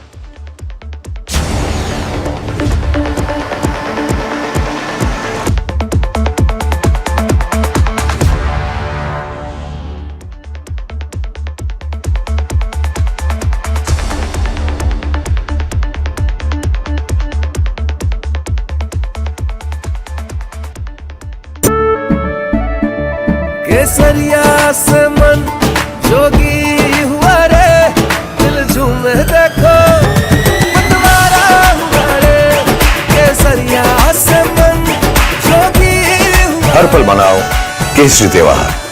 विमल, बोलो जुबान केसरी। We are over, Jimmy. Hey, life में scratches तो आएंगे। गाड़ी के scratches को तो कॉस्मो पीपीएफ संभाल लेगा। आप अपना देख लो। अंबा शक्ति प्लांट की वर्ल्ड रेनाउंड टेक्नोलॉजी देती है स्टील को ज्यादा ताकत हर बार। अंबा शक्ति STTMT। जानते हैं मैं एलीट मैट्रिमोनी क्यों रेकमेंड करता हूं? 17 years of experience, largest database of elite profiles, और 100% confidentiality. Elite Matrimony, India's most successful matchmaking service for the elite. The stage that has captured the pulse of leadership since 2006. NDTV Profit Most Inspiring Leader of the Year Award goes to Mr. Anand Mahindra. Celebrating visionary trailblazers and industry mega stars who redefine leadership every day. An unmatched legacy, unwavering trust, enduring credibility. NDTV Profit Business Leadership Awards 2026. 26th July. Only on NDTV. India is at a 2030 turning point. EVs, hybrids, biofuels or hydrogen. What fuel wins where? Join top auto CEOs, policy experts and industry titans at the NDTV Automate Fuel and Future Summit 2026. Where you need charging infrastructure, you need it on highways. Catch the exclusive coverage only on NDTV.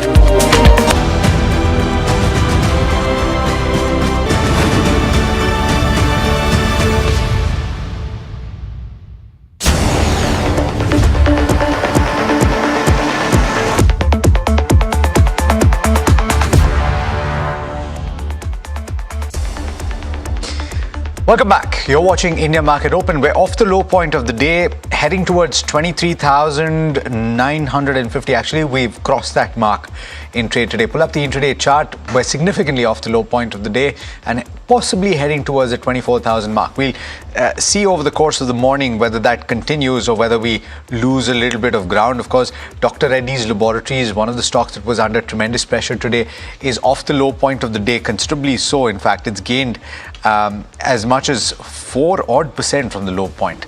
But one stock that continues to remain under pressure from the banking pack, and despite an improvement in asset quality, is IndusInd Bank. And that stock is down about 5.3%. It follows a couple of downgrades by brokerages, both Kotak as well as CLSA coming in and downgrading their rating on the stock. Let's find out what they're saying and why they're negative on the stock. Let's go across to Somit to find out. Somit?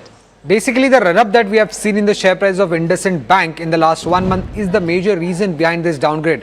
None of the brokerages are saying that the earnings are not great for the first quarter of FY27, but it's only the run-up which has led to this downgrade. So first downgrade is by Kotak Securities, where they have downgraded the rating to sell from reduce, but have hiked the target price to 850 from 800. Now they're saying that the operational progress is meeting the elevated expectations of the street, lower provisioning is driving the strong earnings growth, and they're also seeing gradual improvement over a lower base, where the guidance has been maintained, but it's the valuations that are just running ahead of the fundamentals, the major reason behind the downgrade by Kotak Securities. When it comes to CLSA, they have downgraded the rating to underperform from hold.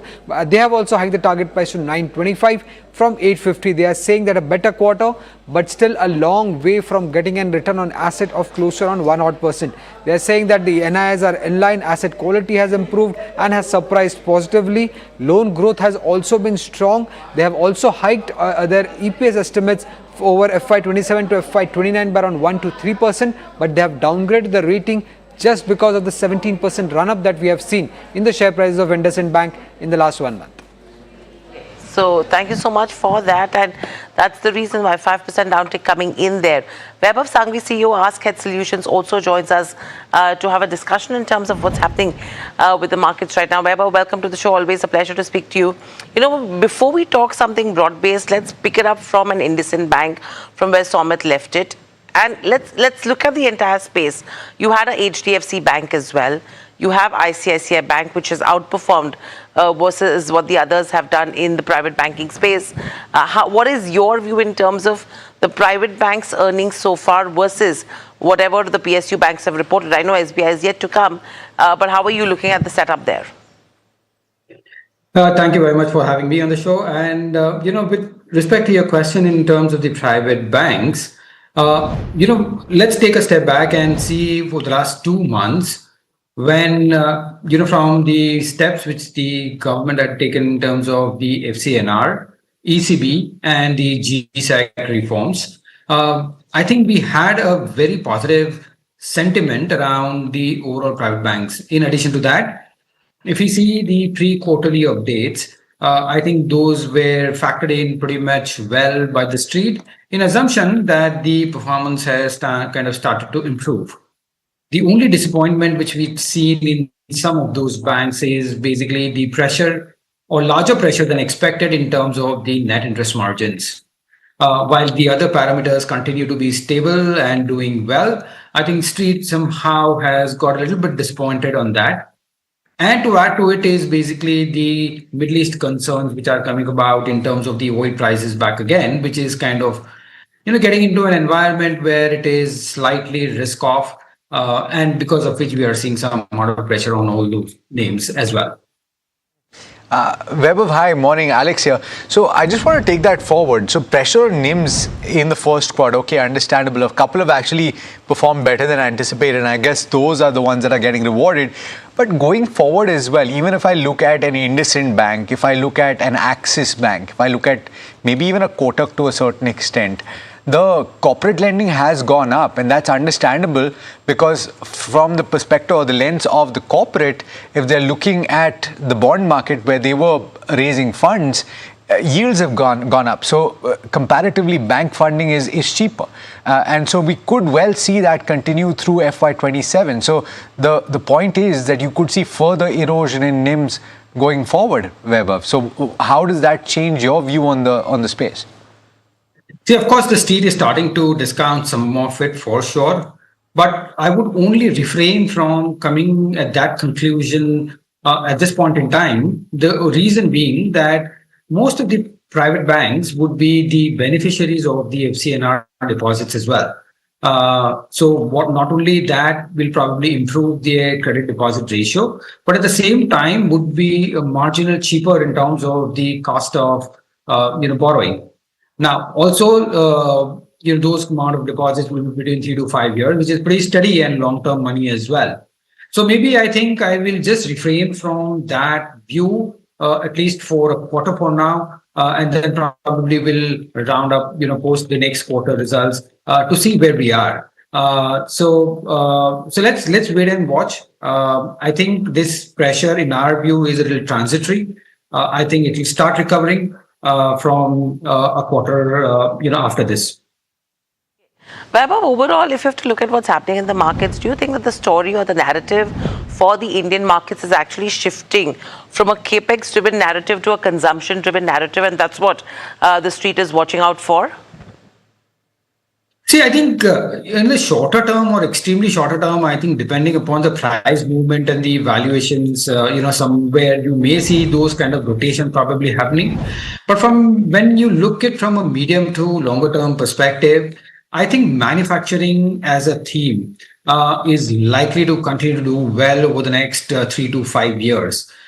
Looking at what the government has been in terms of supporting the whole sector, in terms of various reforms and measures, my sense is basically one should definitely look at the whole industrial space or capex driven themes, at every declines. So I'm not saying that it may not probably correct in a very shorter term and depending upon the overall market sentiment, but from a medium term to longer term perspective, I think the story is extremely robust, and we are quite bullish on the overall theme, from a longer term standpoint. It's a pretty wide space though, Vaibhav, and others before you have highlighted that those manufacturers that are also focused on expanding their global or export footprint should be preferred. But how do you slice this space, and where does your preference lie?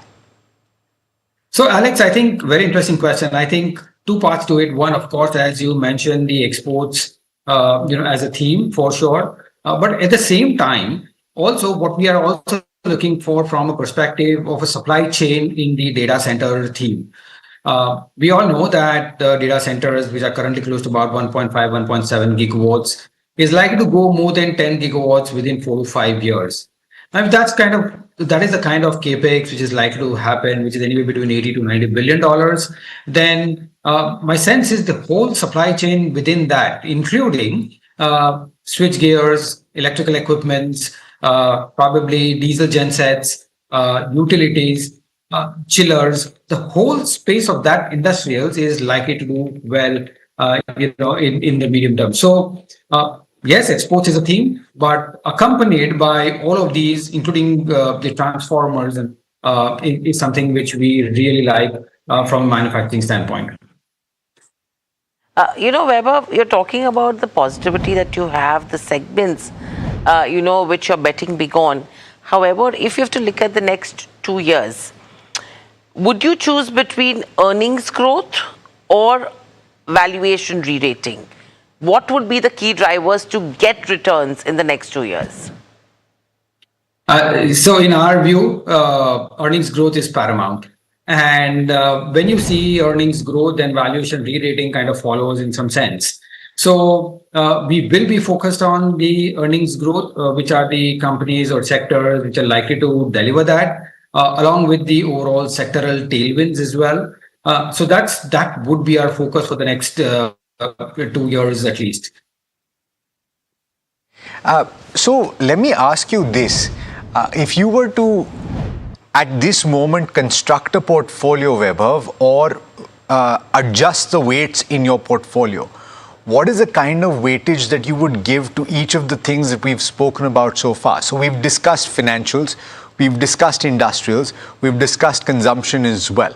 So, and then let's throw in maybe an IT, which has been something that everybody's been confused about for good reason. And some people have gone so far as to say that they will reduce their weight to practically zero. So how do you look at weightage as things stand right now? See, Alex, I think we are, from our perspective, we are a long short fund, right? And we have the liberty of choosing the sectors both ways in some sense. So when we talk about our outperformers sectors, as you rightly mentioned, financials definitely will occupy some amount of space. Honestly, we were not very keen a couple of months back, but what the government has done in terms of those measures, my sense is once the Middle East situation kind of solves a little bit, then you will see financials, a lot of interest coming back into the financials. So we are keen, and fundamentally we do like that space. In addition to the industrials theme, which we mentioned, lastly, I think the CDMO space is something we additionally like from an overall medium to longer term perspective. While on the negative side, I think what we are avoiding currently very clearly is the global commodity space, which is metals, and to some extent, IT space as well. Lastly, we are on watch out for consumers, especially to frame a very concrete view, depending upon how the progress on monsoons is happening in the light of El Nino as well. So that is something which is on a wait and watch mode, but otherwise, I think that would be broadly a construction of our portfolios. Okay. Vaibhav, you mentioned about industrials as well. How big a portion of that is the data center, ancillary part of it playing out, because you're talking about cooling equipments, transformers, utilities. Is that a space that you're going big on? And two, pharma as a sector, because you've already spoken about tariffs, but no one really knows whether that is going to have a material impact. And you have been fairly positive when it comes to the CDMO space. Does anything change on that front?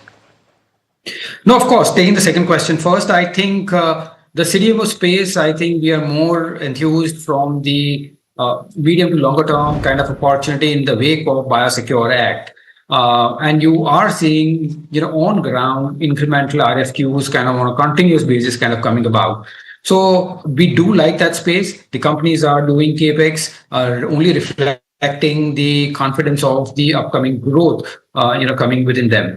So that's something which we like. And when we talk about the industrials and the data center theme, I think a large part of my industrial exposures is within this data center theme, right from switch gear equipment, electrical equipments, diesel gensets, utilities, and so on and so forth. While we always keep on looking at the right time of entry within these sub themes, But overall, I think we are fairly positive on the overall fundamentals.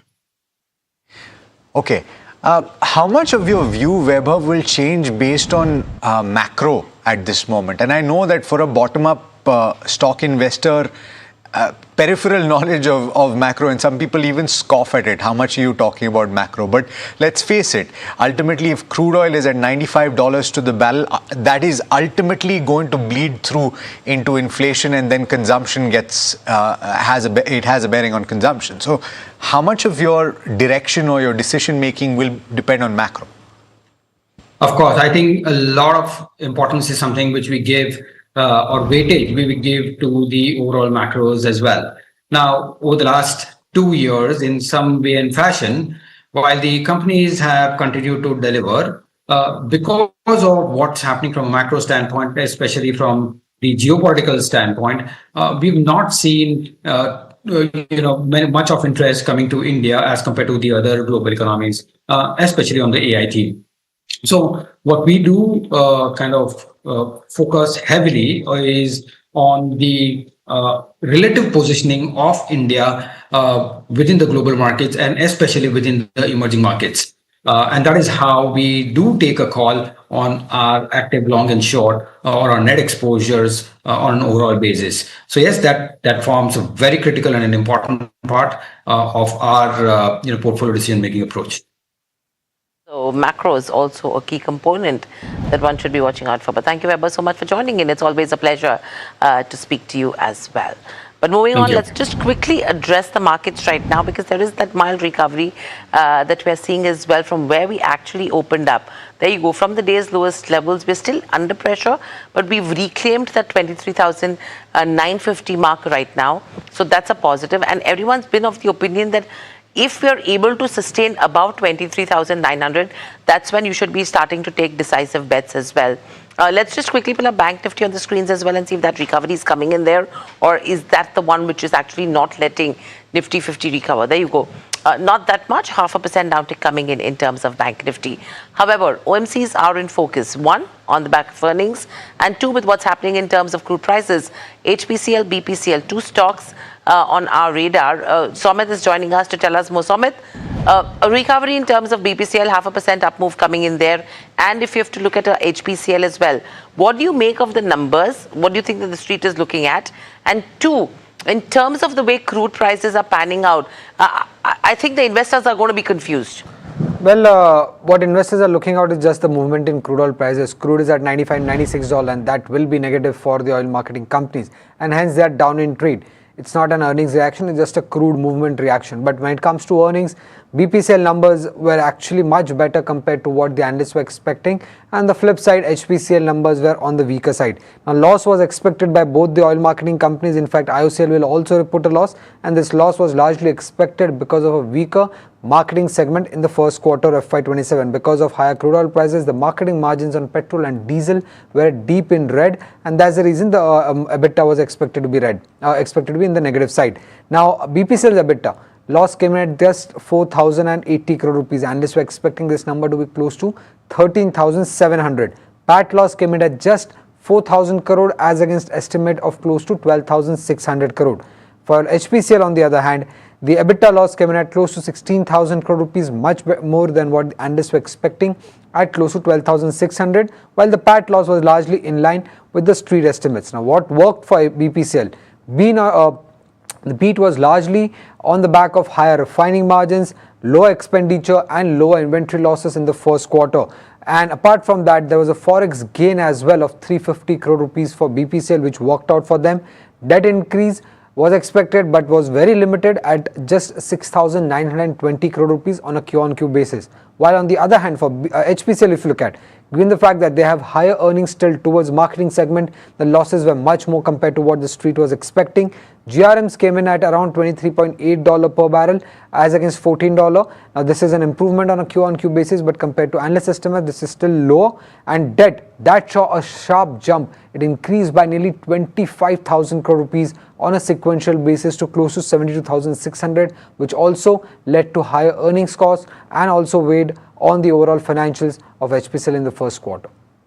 Okay, so thank you so much for that. In fact, the HPL conference call is down and you can see the commentary coming in at the bottom of your screens as well on the ticker screen. But moving on, Cipla, that's another stock to focus on after Dr. Reddy's. Cipla will be posting their numbers today. My colleague Varsha is standing by to tell us what one should be watching out for, because just ahead of the numbers, the stock is down nearly 0.7%. Varsha, over to you. Well, overall, a weak set of numbers is expected when it comes to Cipla. There, you might see some kind of growth in revenue, but EBITDA will be under pressure. Margins are expected at 17% versus 26%, and net profit may fall, 35%. Now, why the weak numbers? One is, of course, US business is expected to remain weak because of the absence of Revlimid, which will hurt growth, which we also saw in Dr. Reddy's case.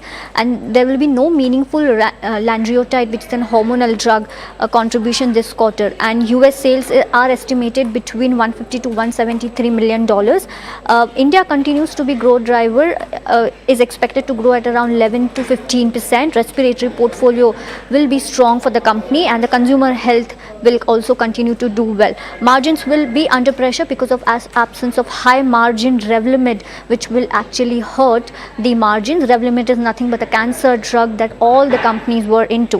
EBITDA margin is expected to decline sharply, and unfavorable product mix will likely weigh on profits. So overall, a weak set of numbers is expected when it comes to Cipla.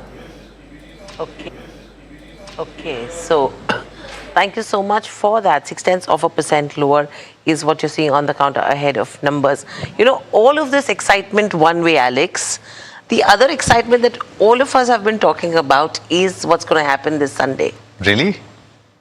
What do you think it is? I'm sure you know what it is. I'm sure viewers also by now know what we're talking about. But the question is, they all want to know, are you prepared, guns blazing, to get ready and walk the red carpet? Oh, for sure. In fact, if anything, I'm going to walk in first because I'm hosting. That's the reason I'm saying you're the first one who's going to be walking the red carpet. Now, so what are we talking about? 3 days to go for the Business Leadership Awards, where the top of the top, the creme de la creme, will get awarded and will get recognized. And we also have a Lifetime Achievement Award for India Inc.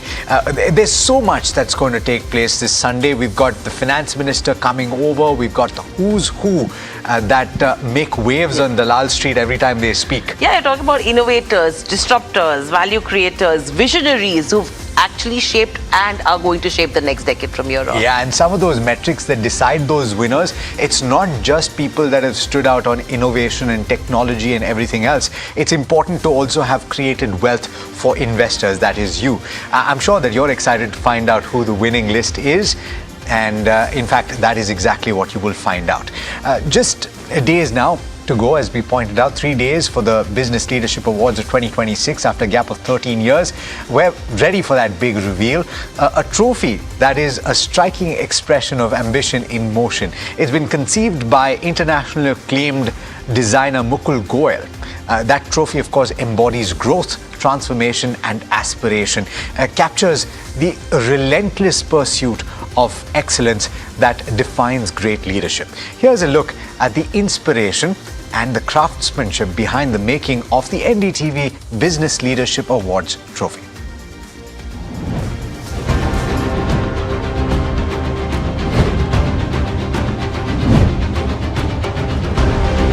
As a country, the way we are growing, the way we're going forward, I think we have made great strides in the last couple of decades. Thanks to a lot of these business leaders who have achieved a lot of in their own domains, we as a country and their contributions have to be recognized. The challenge in any such process always remains is how do you distill down these varieties of thoughts into a simple idea. So the way we evolved it was we took the basic concept of infinity as a concept of excellence, continuity, a future. The feeling of the trophy of being extremely dynamic, yet it has a poetic form. It's moving in space, and the texture on the surface creates more depth to the, more feeling to the sculpture. The thing is, we created an infinity, the symbol of infinity, yet not fully complete infinity. So, the idea of excellence is that it's continuous. Infinity is a mathematical concept which is going towards the extreme level of achievement. And I think what is very important and what I hope always happens is that the trophy outlives its time and becomes an icon into itself.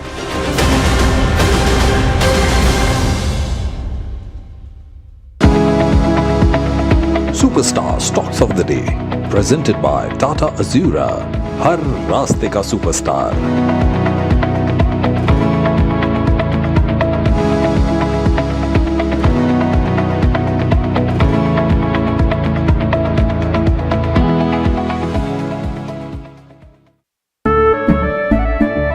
केसरिया से मन जोगी हुआ रे, दिल झूमे देखो मतवारा हुआ रे.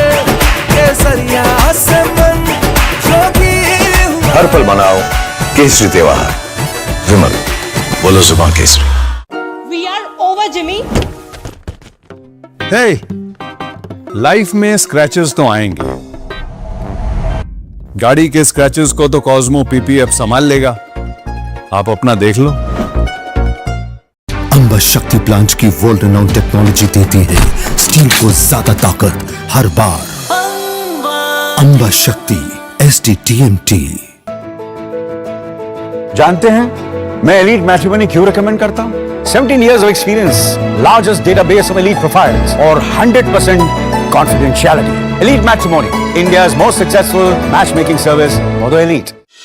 This is India Inc.'s Roll of Honor, recognizing the leaders shaping India's growth story, where ambition, enterprise and excellence meet. In the presence of the Finance Minister, Nirmala Sitharaman.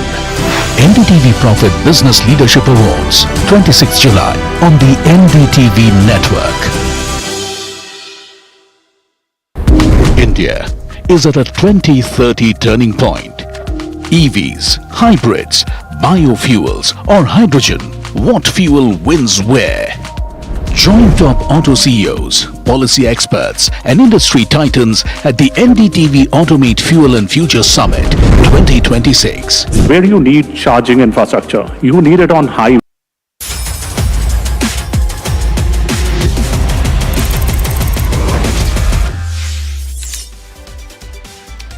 Hello and welcome to NDTV Profit. You are tuned into Crypto Minutes powered by CoinSwitch for your daily dose of news and updates from the crypto world with me, Sharad Dubey. Now let's take a look at the top headlines. Bitcoin dips below the $66,000 mark amid macro headwinds. S&P and Pantera launch crypto index. And Bitcoin ownership overtakes gold for American investors. Lastly, crypto industry hopes Clarity Act is expected to pass soon. First one is Bitcoin that has dipped below that $66,000 mark, and of course there is macro headwinds coming in, but the retreat from the resistance level at $67,000, now that has been pressurized. Why? Because of the rising oil prices and secondly the inflation concerns. Remember, there are two triggers: key earnings and also the Fed cues. The S&P Dow Jones Indices and Pantera Capital, which is a VC firm in crypto space, has launched the S&P Pantera Digital Asset Index. Now, of course, this is a new benchmark that selects digital assets using revenue, market size, and of course, the liquidity measures. The index currently holds around 18 digital assets and targets institutional investors seeking a structured way to track a broader part of the crypto market.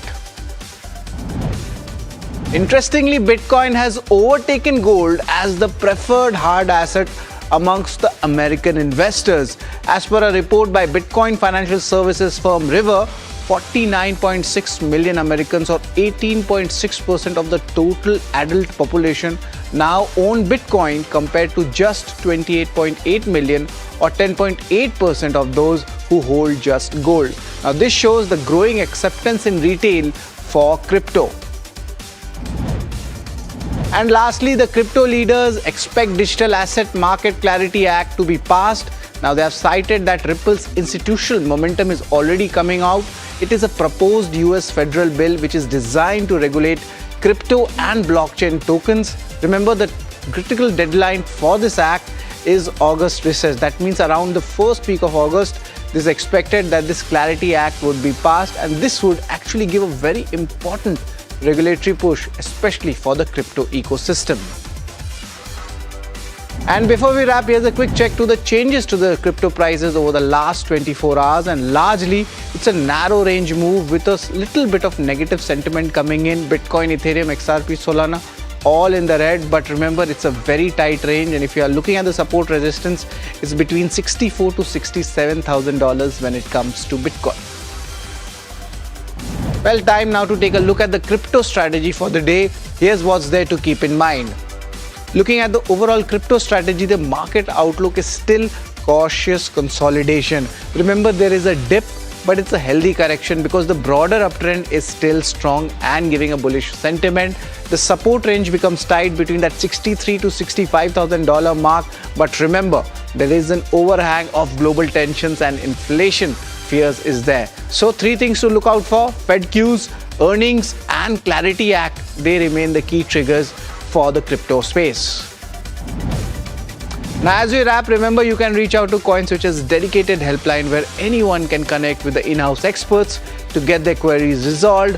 Whether it's about crypto, regulations, taxation, or the broader industry, the team is available to provide guidance and help users make informed decisions. Well, that's all on this edition of Crypto Minutes powered by CoinSwitch. Thank you so much for tuning in.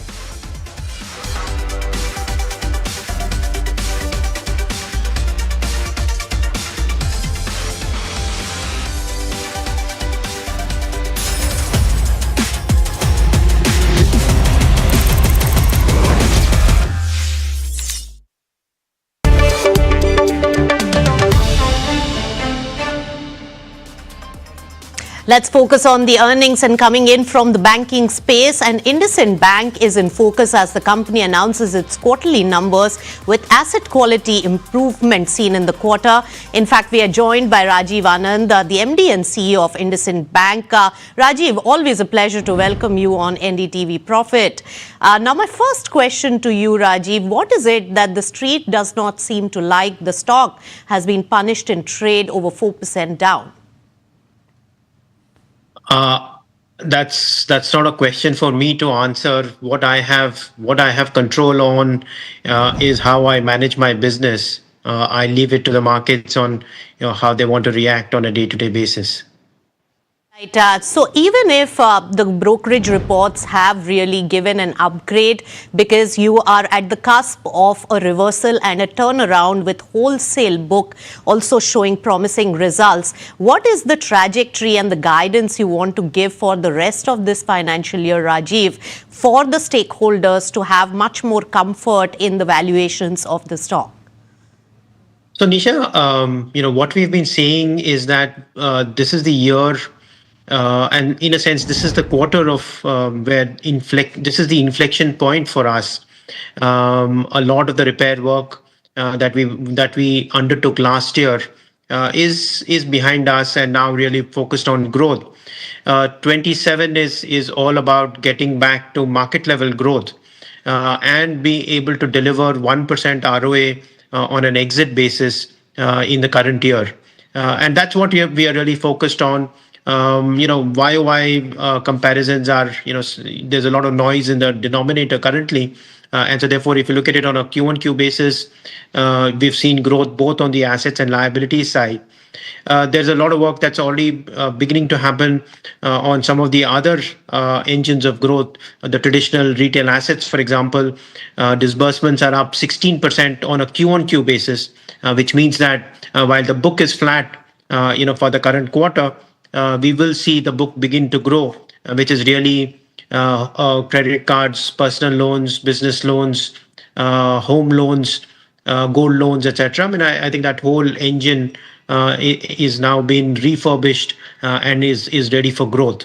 On the microfinance business, traditionally, Q1 is a relatively weak quarter, but despite that, we've been able to grow disbursements broadly in line with Q4, which means that we should see pretty strong growth on the microfinance business in its traditionally strong Q2, Q3, Q4. On the vehicle finance business, it's been a relatively weak quarter, somewhat by the fact that we have slowed significantly growth on the two-wheeler business because of some credit issues that we are dealing with. But otherwise, the rest of the portfolio is beginning to grow, and I do believe that there is enough momentum there for us to grow for the rest of the quarter. So we should see broad-based growth and broadly in line with market during the current year. Right. So, Rajiv, a lot of, momentum or at least expectation is building around IndusInd Bank after this particular quarterly result on the improvement trajectory beginning now. In your view and your in-house estimates and targets, when do you think that some meaningful results of this will come out? What's the timeline that we are really looking at for long-term shareholders in the company? Like I said, Nisha, this is the year when we will start to grow in line with market. You're beginning to see that momentum in Q1. You've also seen, even after taking off the one-off, that ROAs have improved on a Q-on-Q basis. So clearly you can see that the momentum is beginning to build within the franchise.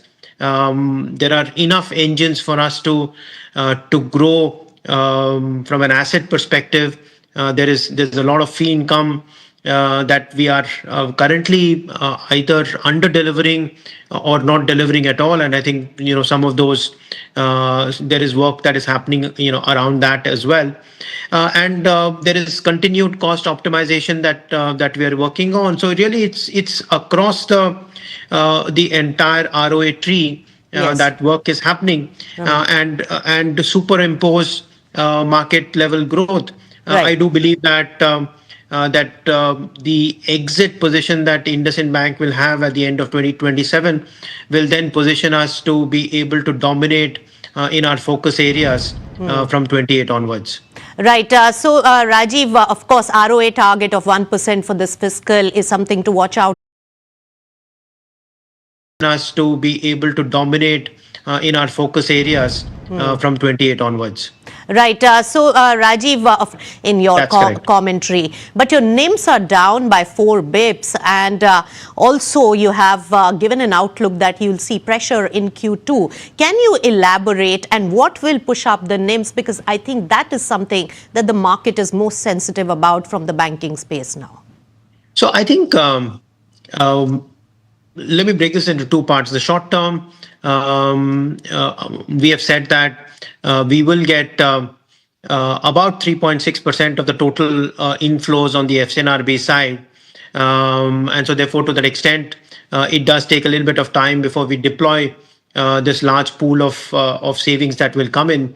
And so therefore, to that extent, we do believe that there potentially could be a little bit of margin pressure in Q2, but we do believe that there is some upside to margins, from there on, as the higher yielding businesses, which is our vehicle finance business, microfinance, and the core retail businesses begin to show growth. We do believe that Q3 onwards, we should expect NIMs to improve.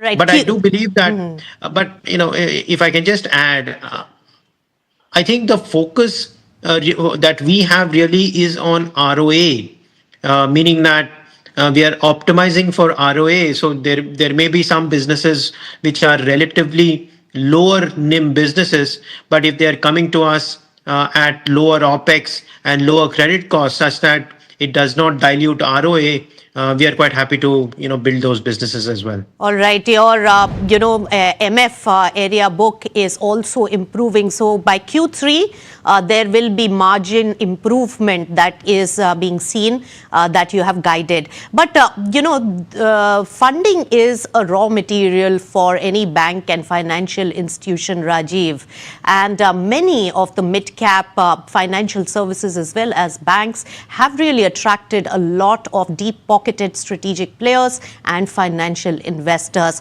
What we do gather from our market grapevine is also that IndusInd Bank has been in touch with several types of investors and explored that particular bit. Can you throw more light on the funding, foreign funding, attracting that, and also recapitalizing the bank in the same way as many of your peers have done? We have taken an enabling resolution in this board meeting to raise both debt and equity, but that's really just an enabling resolution. Our capital position continues to be very strong at an overall basis, in excess of 17%, and CET1 in excess of 16%. So at this point in time, we don't see any requirement for capital. At some appropriate time over the next, let's say, 12 months, as ECL begins to kick in, growth begins to kick in, we may contemplate a fundraise, but at this point in time, we have no plans to raise money. So strengthening the balance sheet and the operational matrices, and then probably look at fundraising in the next 12 months or so is what you're guiding. Rajiv Anand, always a pleasure to chat with you. Thank you so much for joining in here. And IndusInd Bank in focus, over 4% down in trade. The NIMs were down by 4 basis points for this particular bank. All right, let me now toss over to my colleague Mahima, who has more news on the go. Mahima, over to you. Right, Nisha, thank you so much for taking that conversation ahead. The other one that we're putting spotlight on is Mahindra Holidays, by the way. It's in focus, after its Q1 earnings. Let's try to pull up the stock and see as to how it's doing in trade right now, up 2.5%.